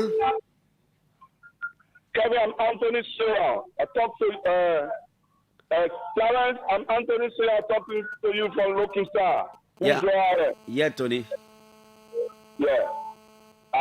EFL is one of the good parties, but one of the things I've noticed these days, those collaborating political parties, we hear that kind of it because the position, the amendments, they recommended, or they wanted additional things. So they will always criticize, they will always like to say those things. You see, other people with other parties coming up today, they start the same crowd, tomorrow they play the same story. So how different is EFFL different from Unity Party? Okay. Let's go to this other public line. Hello? Hello? Yes, you're live. Oh, you call out, okay, the phone postman, then you call the phone off. Hello? Good morning. Oh, you on the line already? Just cut that radio off. Let's hear you. Yeah, good morning. Yeah? Yeah, good morning. My name is Nathaniel S. McConnell Jr. I am the county commander of Montserrat County Economic Freedom Force of Liberia. Yeah, Nat. Let's hear you. Yeah, I called to give some clarity of distinction as it relates to your caller that called that people writing on his billing for sale that the EFFL. I think he should do a proper investigation before conclusion. The EFFL is a distinct organization. It's a paramilitary global organization. We are not. Good morning. You are live. We are not in any habit of our partisans going to people's private property to confiscate it or to write on their billings for sale. I think that statement, I think that person he should go. Do you know this guy? The name the guy called. Do you know that name? We as he was calling the number and the name, we were checking our database as it relates to our recruitment process, our IT, especially we're checking the database to know whether this guy is part of the party. And that name is not in our database for any of our districts. But you don't have all your partisans in all the districts' names and their profile. I don't think so. No, listen to me. Our party structure is different from the others. Okay. When you are a member or join the EFF today, we don't have to have a hard copy of your name. Just our stock. You can access it anywhere, anytime. Okay. Thank you, Mr. Chair. Good morning. Good morning, Clarence. Good morning. My name is Seth Blaman Doma, and I call you from the capital, Bapa. Yeah, Doma. Go ahead. Actually, let me appreciate the guys in the studio. But you know, this country, everything we want to politicize.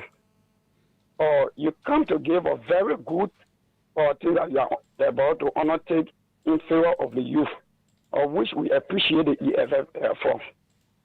But if you come now to come and criticize other people who are political leaders that they have not done anything before, it's the first time with all the money they have, then there were now the politics company. Mm-hmm.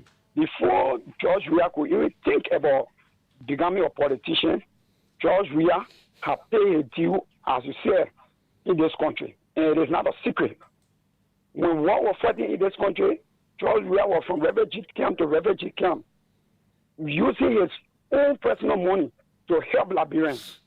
At that time, they knew Emmanuel Gongwe, it was silent. After the war, I knew about a vocational school in this country called GAVE, the George Weah Vocational International Education. It was somewhere around the Johnson Street building. GAVE, it was a vocational school that educated a lot of Liberians after the war in vocational training. Okay. Good morning, final caller, then we can go back to the guys around the table. Good morning. Yeah, my name is Panay, and I'm calling you from Johnson Street. All right. Yeah, let me tell the guys thank you this morning for that initiative, because these are things that our young children have made involved with, especially for Johnson Street here. Yeah, and we hope that they do it in a unique way, in a very mature way. Because when we were kids, we saw Chapter do it, or Disco Day, it would be on TV, and it was okay. So that's fun. So we are trying to remove the political side from what they are doing right now. Okay. Guys, let's come back to all of you. Let's begin with Sambala. Sambala, you can make some comments and then you give us your parting comment. Okay. As it relates to the guy who spoke about the house selling, that's a very cheap propaganda. He should go back and read scripture. That's a very cheap propaganda. Okay, so your parting comment, right? Let's hear you too, Masale. Then we end up with Dolo right here. Then we can let you go. Yeah, if it comes. You want to come to the mark, Masale, please. Okay. Yeah.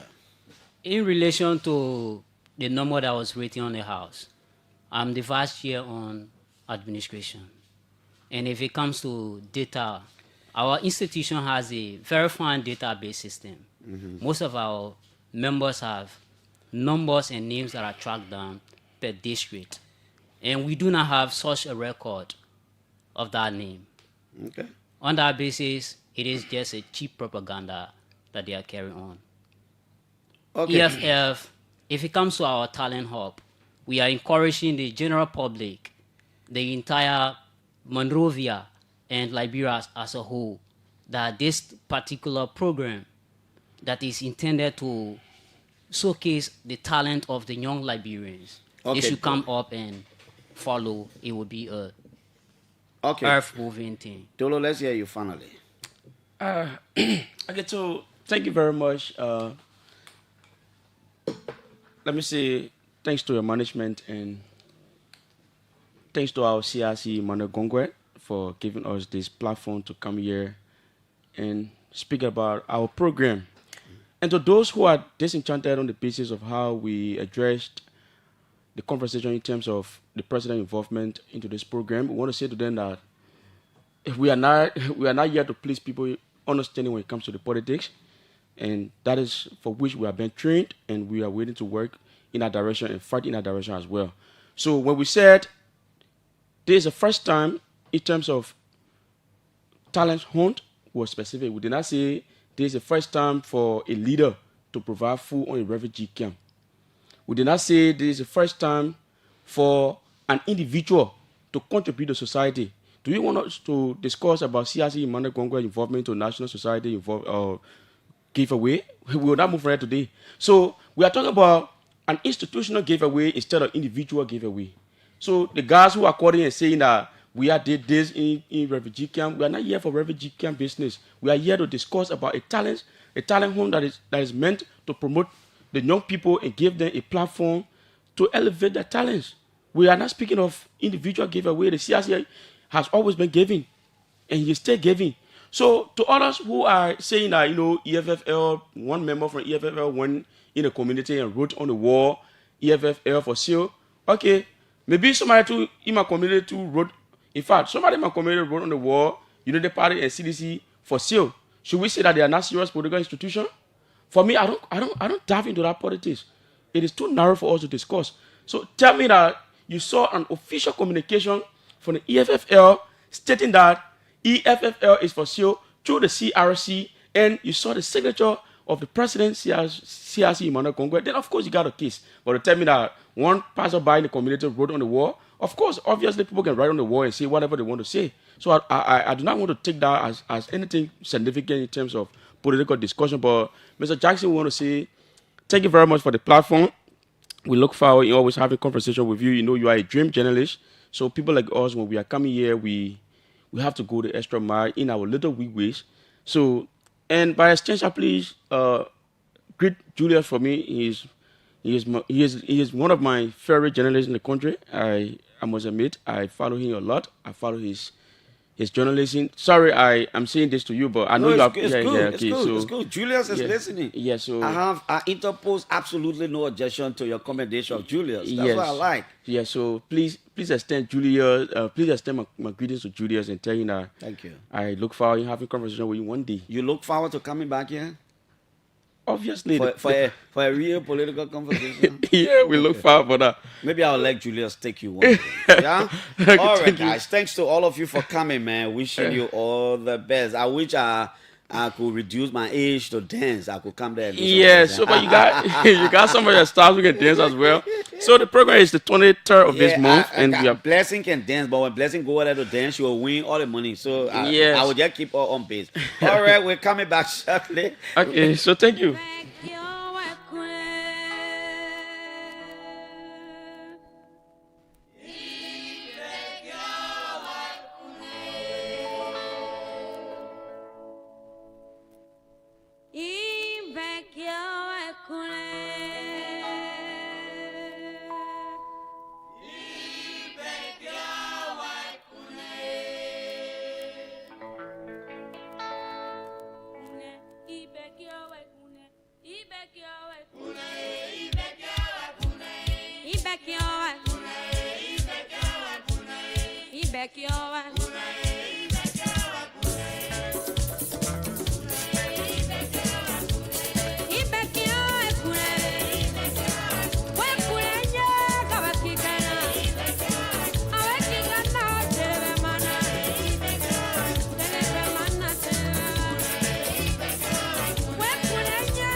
Okay, Representative Nekage just informed me that he will be 10-15 minutes late, and so I'll go across the table to see what I can play some calls across the table,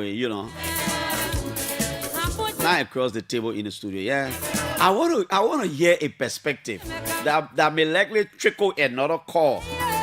I want to talk to George Wisner. Every time I'm talking about these international relations and public policy issues, especially in the political context, sometimes I like to hear his perspectives about the situation in Abuja, the presentation of Liberia's report, and the subsequent concern raised by the Nigerian parliamentarian. Obviously, this is not the first time. These countries, they criticize each other.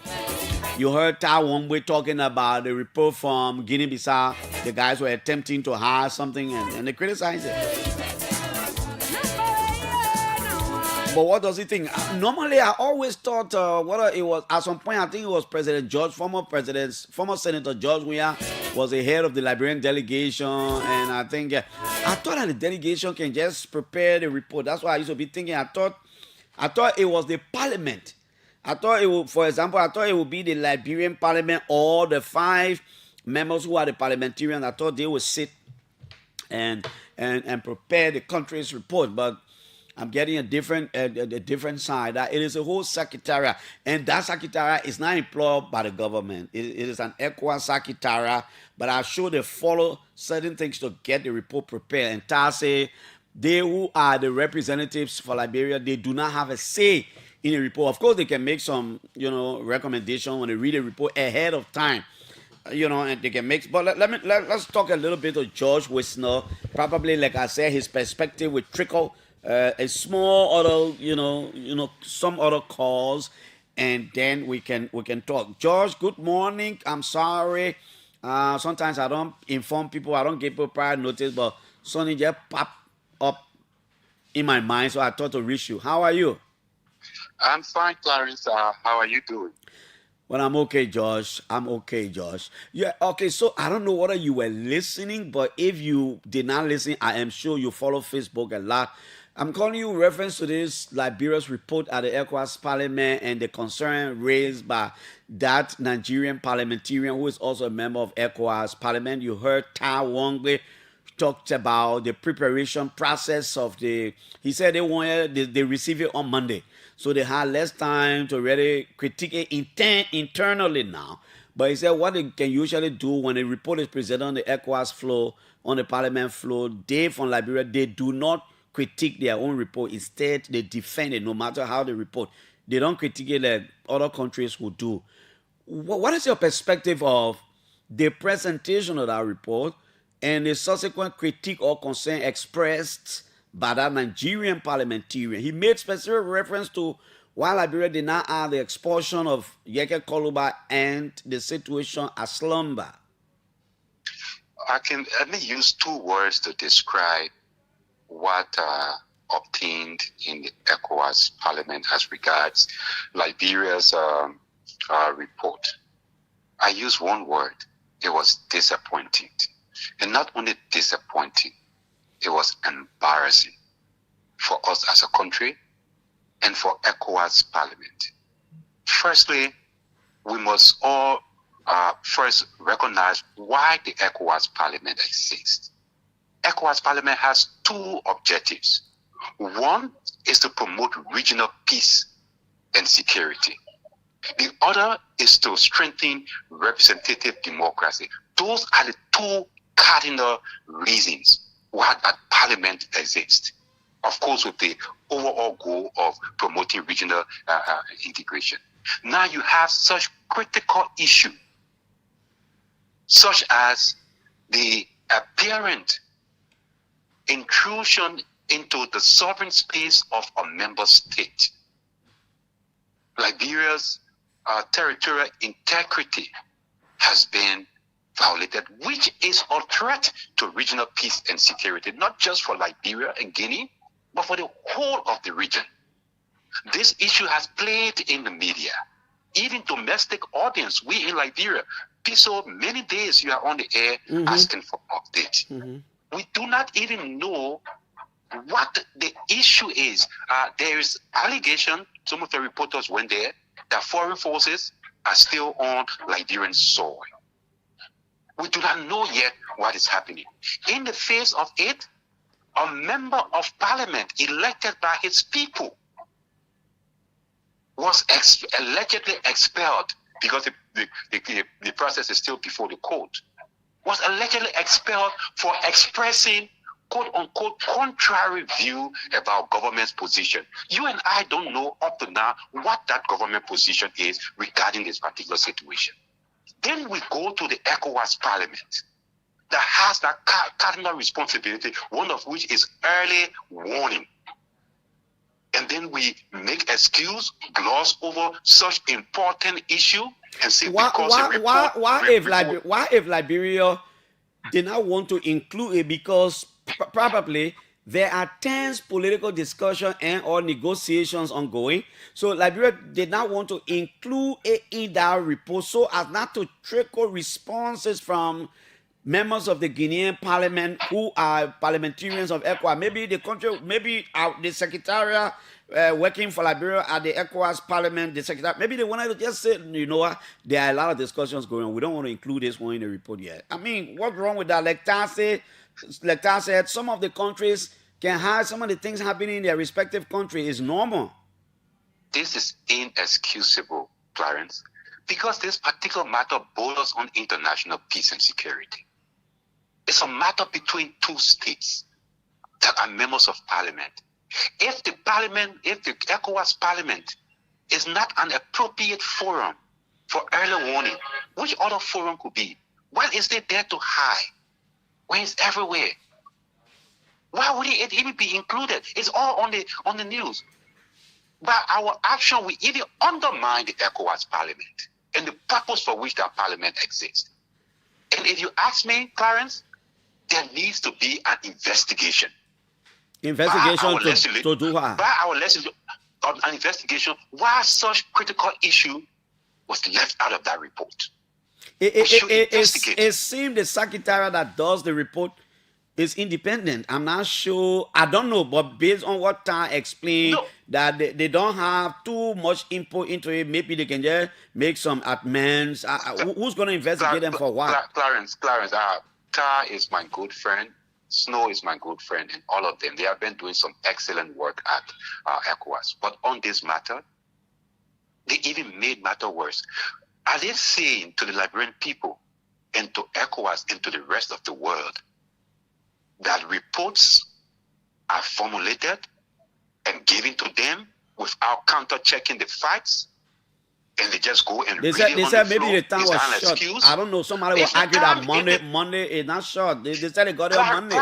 Clarence, this is, I don't want to use so. This is elementary excuse.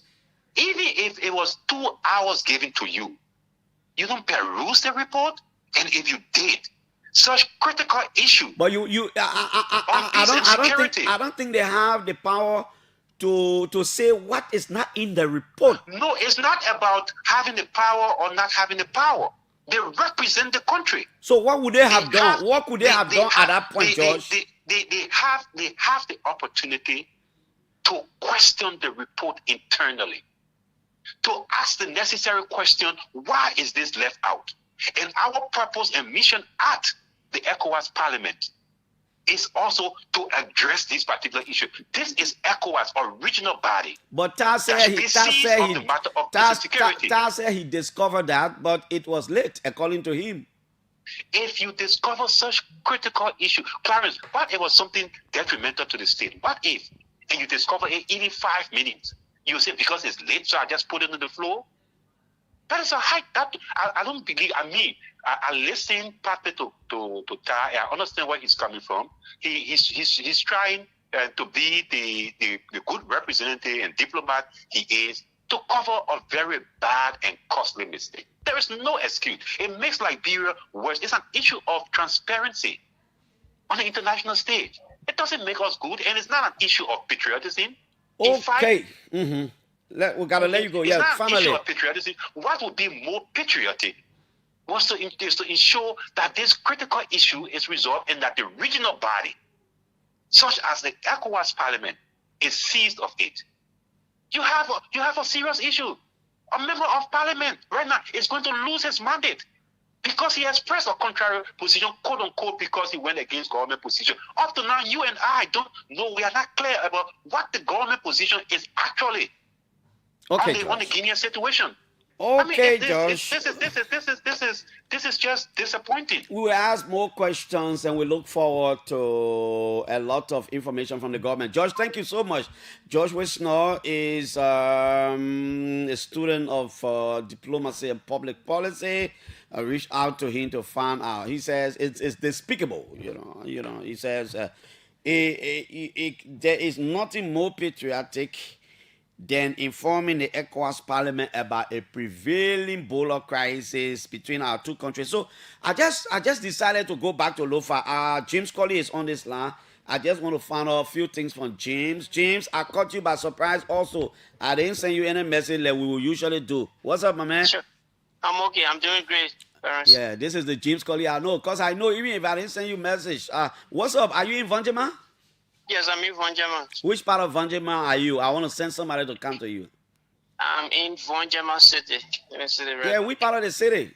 My man, I know Vanjema I'm too. on St. Joseph Catholic School campus. What you doing on the campus? So money. You in school there? You're not in school there? Yeah, providing some services there. I'm a classroom teacher as well. Who told you I don't know you, boy? Okay, James. Thank you, James. I call you, man. Are the Guinean soldiers still to the slumber border? What do you know? What are you hearing? They are still there. 2 days ago, I'm going to follow up to know whether they are there. And yes, the president I spoke to is key president of the area told me that yes, they are still there. I will call you after the show. I think you need to go to slumber this weekend. I'm saying that because I saw something on Facebook. Normally, I let it verify. Sometimes the ART, I'm not too much into the technology, so I don't know. But I saw something like, I don't know, the building. I mean, the existing power hall are there, right? But I seen something like, I don't know, the building, something new blocks they put it on the ground. Something like that I saw on Facebook. But I will let you go there, then you will have a picture of what's going on there. But thank you. I just wanted to know whether the Guinean soldiers are still to slumber border. Okay. Thank you, James. So, yes, our correspondent there from Lofa. So the Guinean troop. I don't want to say troop because I know a few people. But the Guinean soldiers are still at the slumber border with Guinea, despite all the diplomatic engagement by Naked Gate and other. They're doing all kinds of diplomatic notes all over the place, but the men stay there. Yeah, the men stay there. Naked Gate is here. The man said he would have been 15 minutes late, and exactly, it's almost 15 minutes late. Okay. How are you, Representative Naked Gate? Good morning. Yeah, good morning, Clarence. I'm okay. I'm doing well. You good? I'm good. Yeah, I see it from you. But I'm not sure you're really good, though. The storm that struck your district, you sure you good? Yeah, these are natural disasters, so uncontrollable, and unforeseen circumstances that, one could expect anytime. So, the chair on foreign affairs. So it's an influential position at the House. Is that true? Well, my position in terms of ranking, I'm ranked 4th. Yeah, 4th among 73. Yeah, so we are in the leadership, so I get a lot of responsibilities. Okay. To coordinate relations between Liberia legislature and international parliamentary bodies, and also to have oversight, the Ministry of Foreign Affairs and various embassies around the world, and even international organizations that Liberia is a member of. So it's a huge responsibility. Yeah. Oh, okay. So I know your plate now. So you don't want to get a REP and HOR4, eh? Yeah. Anytime I see that car, I will stop. Okay, that denke car, I know it now. Yeah. So this morning, since morning I've been doing an analysis about senatorial elections and different people, and I was talking about Nimba the morning, but I actually forgot to mention your name for the senatorial summit 2029. I actually forgot. To do what? To mention your name among the names I started hearing. I hear about Ide, hearing about other people. I said I forgot to mention your name. Well, I remember one of my sources mention your name. You want to be senator now too? Don't put my name there, I beg you. Oh, you out of here, eh? The mandate that was given to me, my people, let me fulfill the mandate in city and then maybe anything. Then you can make a determination. Yeah. After 2029 or maybe around 2029, anything can change? Well, to become a senator for Nimba County is like becoming a senator for the whole country. So to campaign in Nimba to become senator is not a joke. So we are not reached to that part yet. But in Yantuan did it, Samuel Koga did it, Nenke Gay can do it. Yeah, but for now, I'm still a representative. Especially you from strategically Lapierre number 2. Yeah, where I am. You from 2 or 1? 1. Where I am, I'm okay with it, yet. Until our people can see the need for tomorrow. Okay. How is your district, Neke? I'm just putting. Yeah, my district is actually is good, but portion of the district was hardly hit. Last week with a storm disaster. Where is that? In Zoltapa and Yonle, and also 2 towns, but the Duople and the Newtown were not really so severe. Zoltapa was hit. Yeah, Zoltapa was hardly hit. Thank God you go around Yellowweed. Yeah. Yeah, Zoltapa was hardly hit, and the storm destroyed more than 35 houses. Wow. With an elementary school facility broken down completely. I went on the scene on Sunday and I toured the entire, facilities, that were destroyed. It was actually devastating, and after Zotapa, I had to go to Yongle also. The Yongle was actually bad to the extent that most of the houses broke down completely. The houses were de-roofed, and then the rain fell. Some of the houses in the interior that it was constructed with the mud, the dirt breaks in the mud, and so it's actually something that is heartbreaking, and we as leaders, we needed to intervene in an expeditious manner. So I had to contribute initially with 30 bundle of things, with 25 cartons of nails. And I'm still lobbying, around written the disaster management. That's what I wanted to ask. Have you written the disaster management? Yeah. I've written the disaster management agency with all the photographs from the disasters and the victims, name, the listing, everything. So that was delivered yesterday, and I'm trying to solicit support from other, business people and many citizens, from the district. And I have an engagement with the two senators, Senator Anyandi Twaya and Senator Koga, to also make, some contributions, because, in time of this kind of difficult, situation in the lives of our people, the anticipation is that leaders should be able to come at least to their aid, so that at least they can be able to rebuild their lives, because it is actually heartbreaking and devastating. Can you imagine the ladies, about 3 to 4 ladies in Yongle, that told me that our husbands had passed about 2-3 years ago. We have 4 or 5 children. Our shelter have been damaged, and we don't have income. We don't even know what the next step. So it is. I got frustrated when I got on the ground, but I cannot do more than I can. So we had to also. I'm going this weekend again.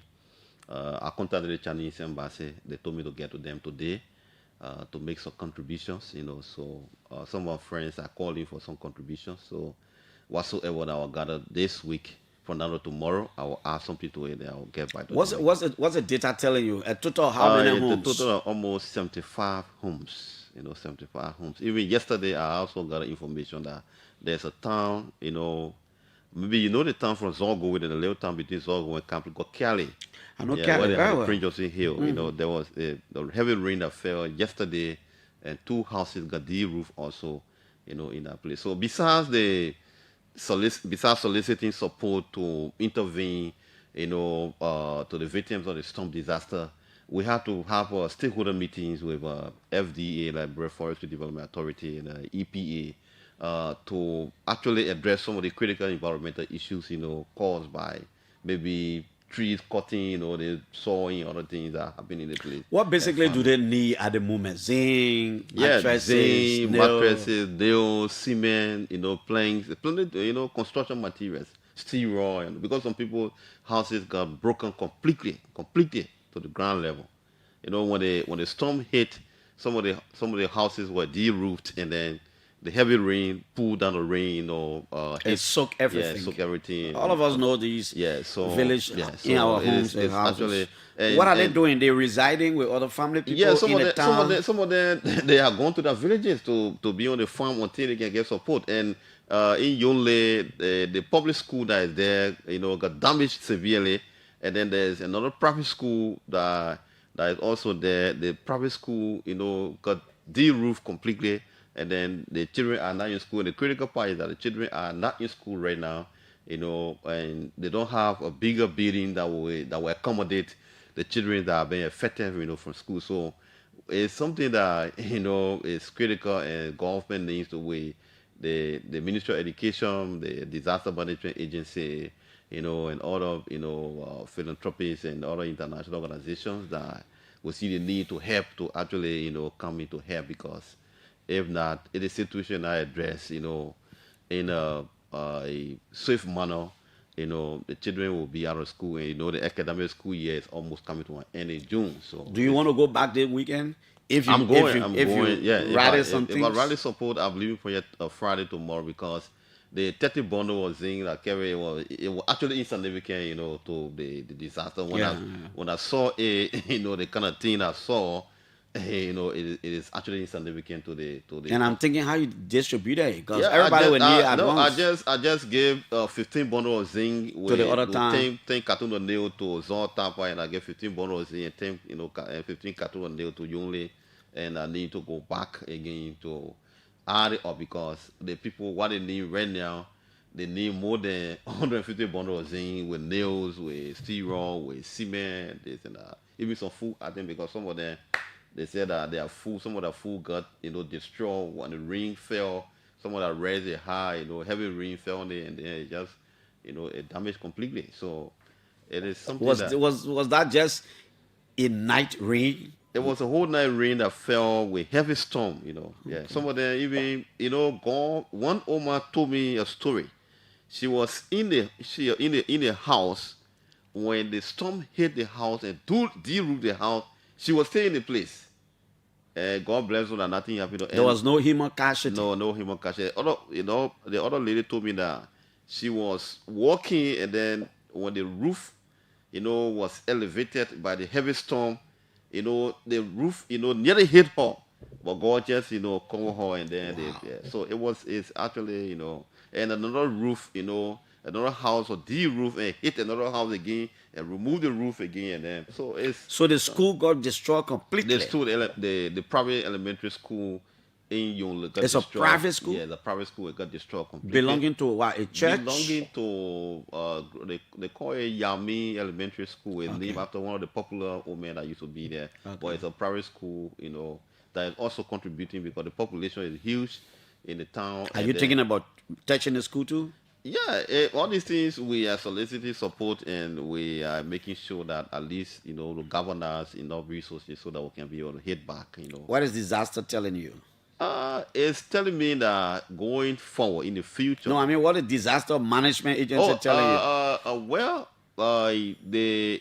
When I spoke to Honorable Dolly, he informed me that they are making an arrangement to send their team on the ground to do their own assessment because maybe they will feel that our assessment is political, so they want to send a technical team on the ground to do the assessment, and after the assessment, then maybe they will, you know, see what to do because they have budget for those, you know, unforeseen circumstances, you know, and no disasters, you know, that may occur. So we are still looking up to them to do the needful to actually intervene because the rain, the heavy downpour, the rain every evening, the rain falls on that side. Yeah. So they need to really do something about it. How is the City Hall project in Compton? I always reference that project. The City Hall project I reached almost to 11 courses. So the company, I spoke to the company the other day, they said that they are trying to get some pieces of wire so that they can do the linter, you know, and do the casting. Then from there they will reach to the rule level and do the casting. You know, it's an outstairs? Yeah. The balcony had to be cast, you know, and then because it's a very big, you know, it's a very big. It is. I saw the blueprint. Yeah, it's a very big project. And I was wondering why was that so ambitious like that? But yeah, you know, Clarence, when you want to do something, you gotta be ambitious because you know the citizen expectation also you gotta do something because when you construct a building, you should construct it in a way that it will attract people attention. You think it will finish before 2029? I'm optimistic. Or probably you won't be terminated. No, I'm optimistic. Use it as a campaign tool. And say, you're putting by, I'll finish your City Hall. No, we are making every effort, you know, so that our City Hall can be constructed and be, you know, dedicated before 2029. Are you doing anything in Loguatuo? Yes, we just did a groundbreaking for a very big town hall. You know, Loguatuo is an entry point from Binta, from Cote d'Ivoire, you get to Loguatuo. And most of the time, what we even experience last campaign activity and even major program will go to a market hall or will stand outside. So I saw it very expedient that it was you know actually important to construct a town hall, you know, very big town hall that will accommodate more than 1,000 persons, you know. And then we did the groundbreaking. Senator Kogan was present.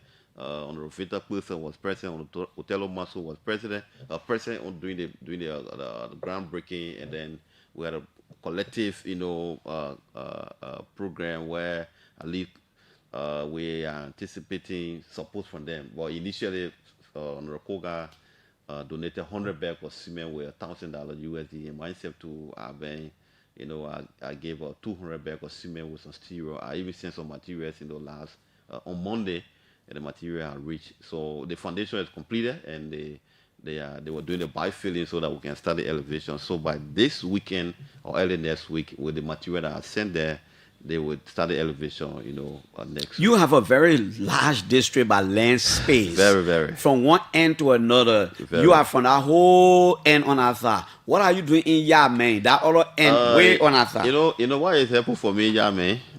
I thank God for Yame. What is helpful for me, Yame, is that the Yame approach to development activities, it actually squarely lie in the usage of the 20% from Aslameta. Social Development Fund. So my role as a representative is to make more advocacy for resolution to be passed by the Development Council that is meeting that is presided over by me, and then make sure that resolutions that are passed, budget is appropriate, money is appropriated to some of the projects that will be identified from the community. So the first, development meeting that we had in 2024 when I took over, it was actually, characterized by high level enthusiasm, and then the implementing partner, Mark Africa, Aslameta representation, and the district representation were all in the meeting, and then we made them. We what we did was that the metrics from the predecessor, some of the initiative that they embarked on doing the administration of Sonwabe, I had to highlight some of these things that Yame that is one of the key pillar of the Liberian economy, and where the concession operational activities are actually in, while activities of development is just not too to that extent than district number 2.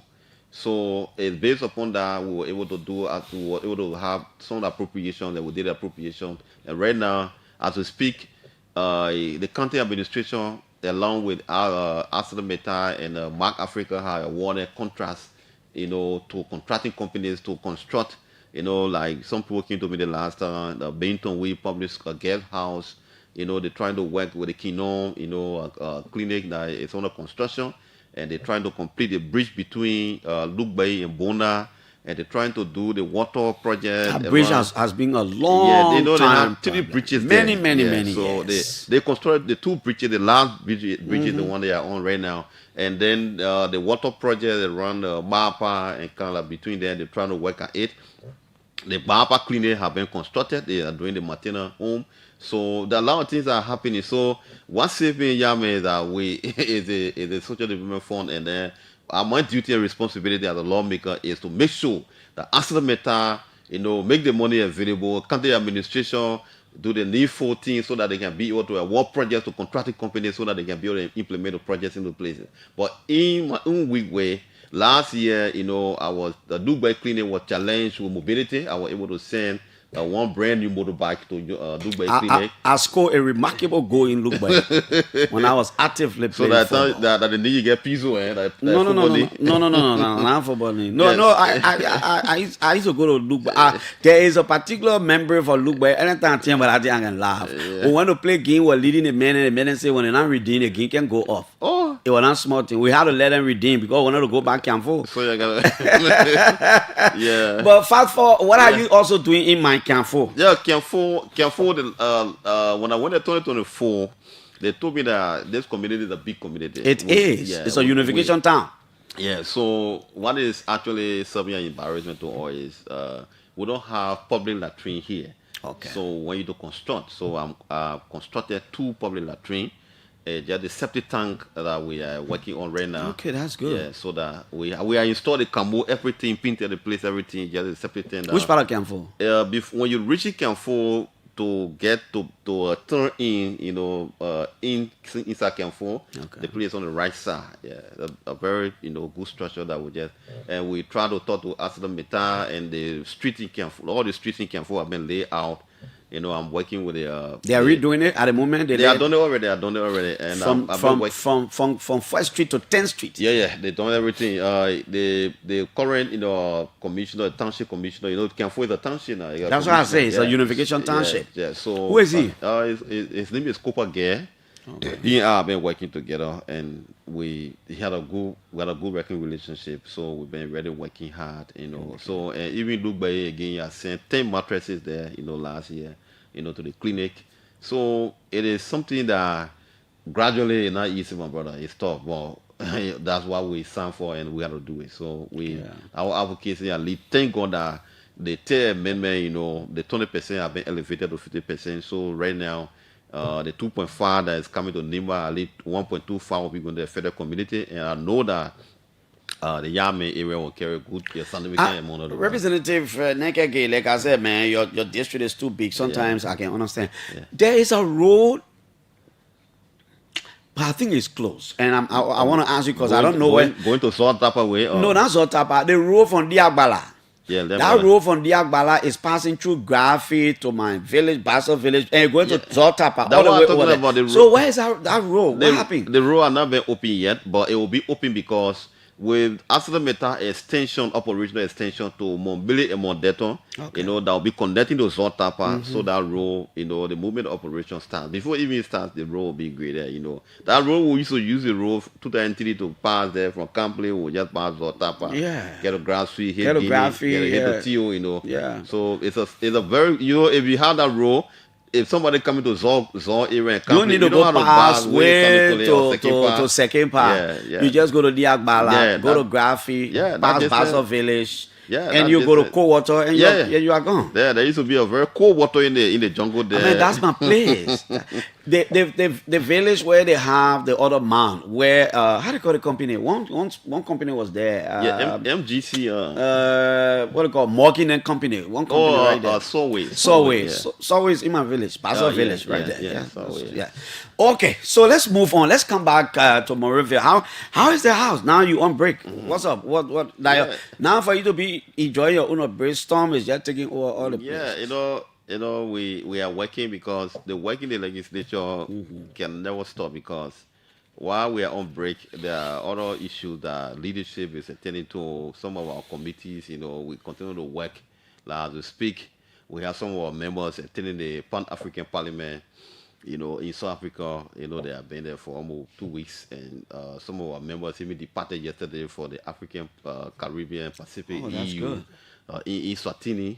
There's a little country, the former Swaziland, Eswatini, where they are now. Yesterday, who are they? Honorable Ellen Aton-Ray, who is a head of delegation to the APC EU, along with Sumbo Moba, departed yesterday for South Africa. I'm the Eswatini. Yeah. So they are there currently, and the Pan-African Parliament also, PAP. I think this guy, Honorable Marie Johnson, along with Marie Johnson from Grange, along with Honorable Alex Noah, they are in South Africa right now. How far are you people now with the MRU Parliament team? Yeah, the MRU Liberia the protocol have been ratified by the legislature, and then it was concurred by the Senate, and then the president has signed. So we have a hard copy. Liberia has acceded to the protocol, and we have the copy. So we are working with Sierra Leone. Sierra Leone has also passed it and waiting the president approval. And Guinea is, transitioning from the National Transitional Legislative Assembly to full parliament. So the election is this month. I think it's end of the month. So when they finish the election, the parliamentary elections, we will also be working with them so that they can also be able to pass the instrument. And we are also working with Cote d'Ivoire. Cote d'Ivoire is taking a giant step right now so that the instrument can be ratified. So the last time we had an online meeting, on these online issues, that are affecting the sub-regional body, and we were able to discuss or come up with some other, to advance a suggestion that will be able to at least move the agenda of the MRU Parliament forward. So we are working closely with our neighboring countries so that the protocol can be ratified in the soonest possible time. Okay, but I don't know. Are you talking about the issue of gaining with your counterparts? Are you engaging them about the slumber bowler? Are you telling them the need to get the soldiers back on their side because our people are getting concerned, or you just let the executive play that No, role? we have been engaged. We have been having parliamentary engagement, and I think when the tension, came up, the deputy speaker and the speaker, along with some member of the Liberia House of Representatives, visited the border, and then after that, as a chair on foreign affairs, we have meetings, online meetings with our counterpart in Guinea, Sierra Leone, to make sure that, to know the importance of our existence as one people, and to lay the platform and move over the agenda of the MRU Parliament, that we have to also recognize peaceful coexistence and see that peace and security should be the hallmark, and the most important factor to drive the MRU parliamentary agenda. So with all these things, and moreover cross-border trade, integrate regional economic integration, and the sheer solidarity that we all uphold, and the dignity of our South region should be up here at all times. And they are seeing reason that with all these things and with our neighborliness and our closeness, and with the kind of culture that we similarity that we share, there's no way that Guinea and Liberia can go into war. So it's just a matter of keeping the security presence around, but they have assured us that there's no way with the Guinean assured us that among the 4 MRU member states, there's no country that is closer to Liberia, to Guinea than Liberia. And we share a lot of things in common. So they even emphasize on the number of Guinean population in Liberia, that if they even any attempt to even execute aggression against Liberia will be like fighting against yourself. So there's no need. So we are working on a lot of things and on the parliamentary level to address some of the key issues. But when the elections or the parliamentary election in Guinea is over, I think we'll be able to have a... So they're trying to change their parliament? Yeah, they are trying to transition to another stage? Yeah. Where they will have a speaker? No, they have speaker, but it was like a National Transitional Council.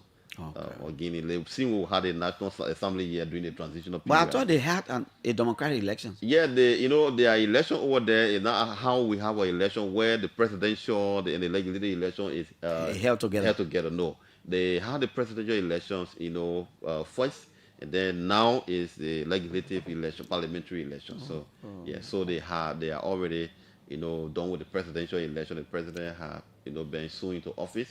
But the parliamentary election will be this month, and after that, then they will transition from the transitional legislative assembly to full parliament. Guinea okay, I get your point, because when Domoya took over, it was a military rule. So they had transitional assembly. Yeah. Okay, I got your point. Point. So they got to transition to democracy now.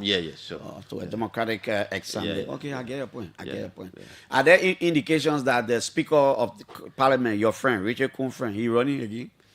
Well, let him win first, because right now the people are all fighting for their respective seats. Yeah, so because what happened was like almost a proportional representation of political party, civil society organization, that just a conglomeration of institutions that form the transitional parliamentary body in Guinea. But right now, after the election will be on a constituency, basis, so that if you are elected by your constituent, members, then, from there now there will be new elections, and we pray that our mayor wins, so that.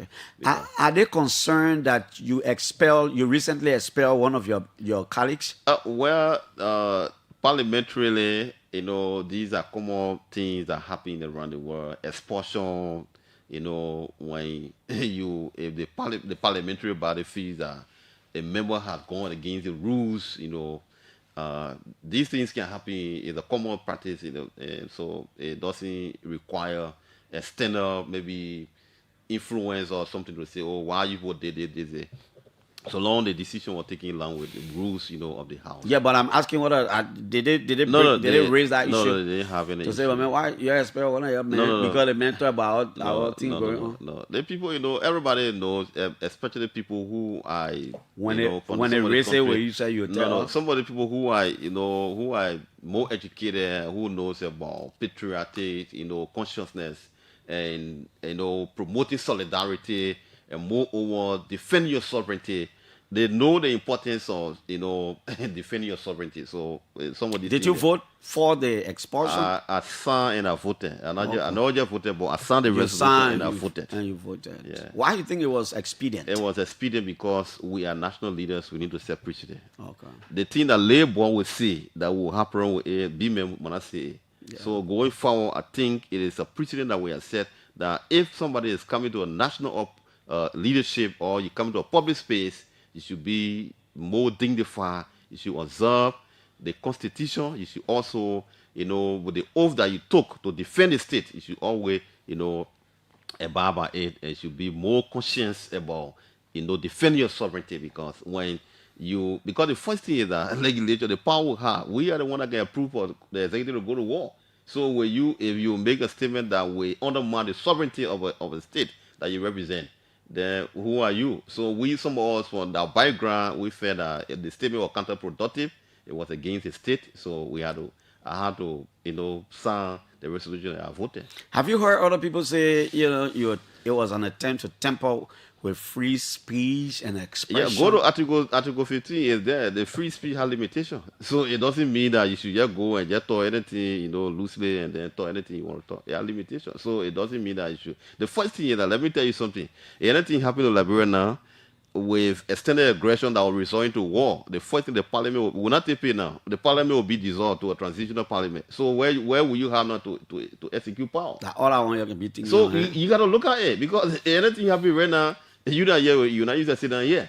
So we gotta keep the place peaceful first. I've always said that. We gotta keep the country stable and peaceful, so that the economy, anything happening right now in terms of extended aggression, the resources will be directed to war, and people will not pay, and the economy will crumble, and there will be severe devastating situation economically that may even create a popular uprising against the government. Are you people sensitive to the fact that every decision the legislature takes is a precedent for the future? Yeah, the same way when the court sometimes make a decision or judgment is serve as precedent for another situation that may come in the future that have, because any decision we take, we can look at precedent cases, Okay. Yeah, so the high looks.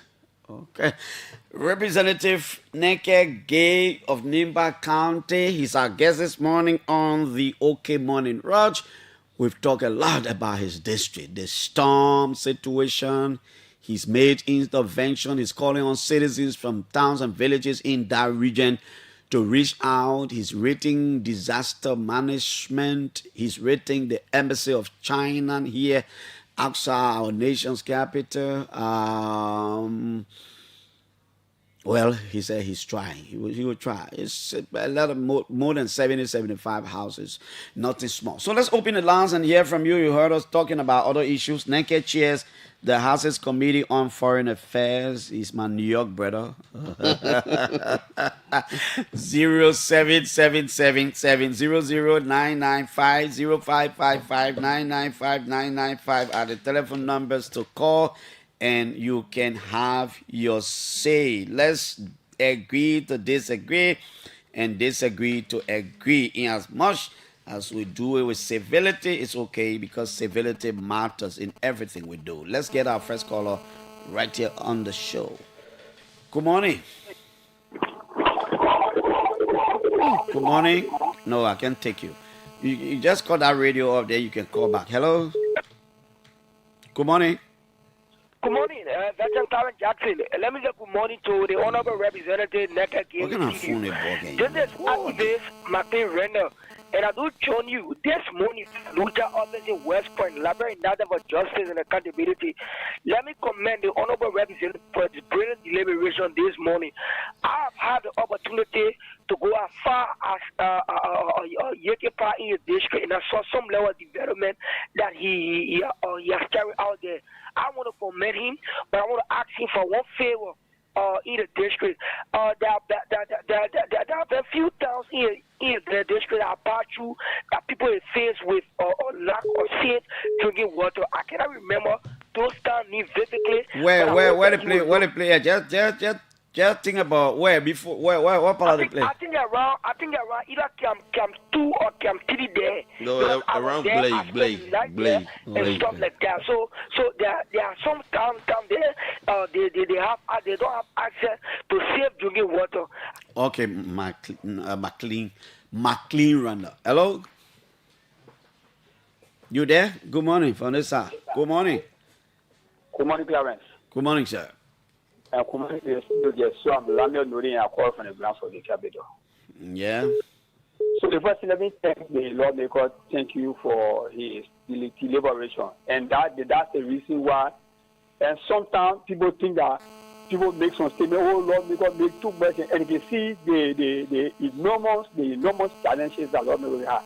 In Liberia, the way we think, we don't go for policies. We go for t-shirts, what the lawmaker do for us, what the senator do for us, what the presidential candidate do for us. So if the lawmaker don't do this thing in the district and be able to help people, though it's not a legal thing, but it's a civic and social right, people who like this, and that's the reason why people who think that lawmakers make too much, they too condescending. I think lawmakers need additional money to be able to help the constituency in the constituency, and that's makes sense. Thank you. Now who talking? You say who? Landa Nori, Clarence. From the office of the speaker. Nuku, yes. Okay, Nuku from the speaker office. All right. Hello. Yeah. Good morning, Clarence. Good morning. Let me thank you for the show. Yeah. Look, honorable lawmaker, thank you. But again, I want to stick to the last statement, the last issue, discuss the issue of the expulsion of Koluba. And the lawmaker boldly said that, yes, I signed and I voted. What we can say is that they expelled Yeke Koluba because they thought that his school triggered something in Liberia. Now that he has been expelled, has this issue been resolved? How are they working on it? Especially he is the chair on foreign affairs. Why is it that this thing is taking too long and the guys are still at I thought this thing they should have covered a long time ago. Are we waiting for 1 year before the people leave our soil? What's happening? I hope they need to address it in a proper manner. Okay, my brother. Thank you. I see former Representative Yeke Koluba reaching me on this line. Yeke, good morning. Good morning, Clarence. Good morning, Clarence. Good morning. Good morning. Let me say good morning to the poor of this country and good morning to my supporters. Mm-hmm. Yeah. Clarence, let me tell you something. We are getting credible information that Mr. Bwaka has waived that land to Guinea. I'll be speaking to the press tomorrow. How the president will Liberia's land? Bossman, I will be speaking to the press tomorrow. Okay. Watch and see. Okay, we'll wait for you. This morning. I will speak to the press tomorrow. All right, you must bring all the evidence. All right. Hello. Good morning, Mr. Jackson. How you doing? I'm good. I've been so happy to be on your line. More than 3 years I've been coming on your line. Every time I come. More than 3 years? More than 3 good years, my brother. I'm not laughing. Hey, my brother. Sorry. Really, I like your Carolina and I thank you for partner. Yeah. And I've been trying to get your line. For this morning. Mm-hmm. And let me tell the representative, thank you. And now one of the things that you people now really talk about is, and the Koluba want for people to have justice for him, and he did not do justice for the country. Mm-hmm. And he knows for a while that he was a former lawmaker when he was a former lawmaker. Now, campaign is not opening, he are carrying illegally on, and he wants for people to render him justice while he are doing injustice to us, we as a Liberians. So, you people must look at that critically. You can't be saying that people are cheating you and you are cheating the other people. You are even cheating the country that you say you are serving and you want to get credibility in. You must know that anything that pertains about campaign, it is about election commission can declare campaign open. So all the thing what he's doing, he's just trying to show that to the people in limitation because everybody know what he's doing is unlawful, it's unconstitutional, but you are just trying to show yourself to the Liberian people. But you know, sometimes when you do things, you can overdo it. Okay, sir. Hello there. Yes, good morning, Clarence. How you doing? Good morning, oh. Yeah, I say hi to the Oro Institute. I want to ask the Oro, the role I'm leading from Sunny Kore, where it start to now community. What are to do for that role? From Sunny Kore, where? For Sunny Kore, stop to Nana Junior going to. That new community called 99 in Yekeba area. Is it second power second period? Nana community stop going to Secretary area and the man area, man. Unfortunately, you know Nima. Secretary that different thing you talking about. Hello. How you connecting Sunny Kore to Secretary? I don't understand. Hello? Yeah. Yeah, Clarence, good morning. Yeah. Okay, thank you for taking my call. I'm at Samuel O. Phillips. Yeah, Edo Philip, how are you? Yeah, I'm the National Chief of the Library Independent Edo Council. I want to extend my thanks and appreciation to the lawmaker in studio. The Library Independent Edo Council, what's the composition? What do you mean? Library Independent, they get another Edo Council when they get it one? Library Independent Edo Council for Peace and Reconciliation. Okay, go ahead. And your people have been following me, your stations, and but I just want to say something. Yesterday, I have a press conference on the Yeka Koroba issue. I mentioned it in our call. You know, we got to be very serious in this country. It's not campaign time. Yeka go around, you declare campaign open. Now, if the government comes in and says, oh, they arrest Yeka, this, then people will follow count and be talking all kinds of things. Now again, he make a statement that Bwaka sold library land to Kini. Why should someone make a statement that you don't have evidence, you don't have proof? I'm not sure whether he said so, but he said they give it out. So I asked him to come with the evidence tomorrow. You give it out, so almost the same thing myself. But I think the library, somebody said it, I was saying, I think the election commission ain't paying attention to Yeke because he's not a political party. Maybe the state, maybe institution of the state, like the police and other people, when they deem that it is against any existing law, whatever, I think they will take action. But when I hear people say, what the election commission say, I'm like, this guy is not a political party. What you want the elections commission to say? So you don't have to be a political party when you cause trouble before the law can come in. It's against the law, against the constitution. When you say he causing trouble, what do you mean? Causing trouble is to declare election open, to declare campaign open. It's a trouble. And you really think if that is a trouble and it's against laws, you think everybody will sit down in this time? He's doing it. We got Ministry of Justice, we got the LMP. These are the people who work. They are lawyers. You think if his action were against any law, you think the state would just let him be doing it? But don't you think a lot of things that have been going on wrongly from the end before we go come to the level of action? No, let's forget about that one. Let the man Ella 1 minute now. The man expel now. Let's forget about all that. I say because your concentration is what he's doing. My attention is the thing he's doing. If we really think it's against the law and you think the Ministry of Justice, I say the Ministry of Justice because the Ministry of Justice does a lot of things for the state. You think the Ministry of Justice, he know that certain things somebody ain't supposed to do, or the police don't know that certain things. You think when you're against and then law, they will not hold up, man, they will just let him be doing it? No, but the law will soon take action. The law will soon take action. Okay. The law will soon take action. And you can't know that what going on is not correct. You know. No, but 1 minute, Ella, I don't know what I know that Yeke is a Liberian former lawmaker until the court can decide. I know that he go around the country with red car in hand and say campaign open. I have not seen him infringe on the right of anybody. You see, this thing is critical. It's not something that I would just say, yeah, you run for. That's why I continue to ask you. If you think any agency of the state, like the Ministry of Justice, the police, if they are aware that what the guy is doing is infringing on the rights of other people, you think they will just let him be doing it? Because he hasn't troubled anybody so far. He hasn't fight anybody so far. He's just going around, and I think the Ministry of Justice, the police, and everybody, they believe that what he's doing it has not come in conflict with any laws. That is what I'm thinking. So, when you over there, Clarence, because if you get the distributor of information. So you in your own mind, you think it's right what he's doing to declare campaign open in your mind. Well, again, he's now a political party, like I said. When you declare campaign open, what effect do you think it is having on our peace and our campaign and everything? You mean like you're challenging the law, because the law will only have NEC to be responsible for such information. It's not an individual to say he declared campaign open.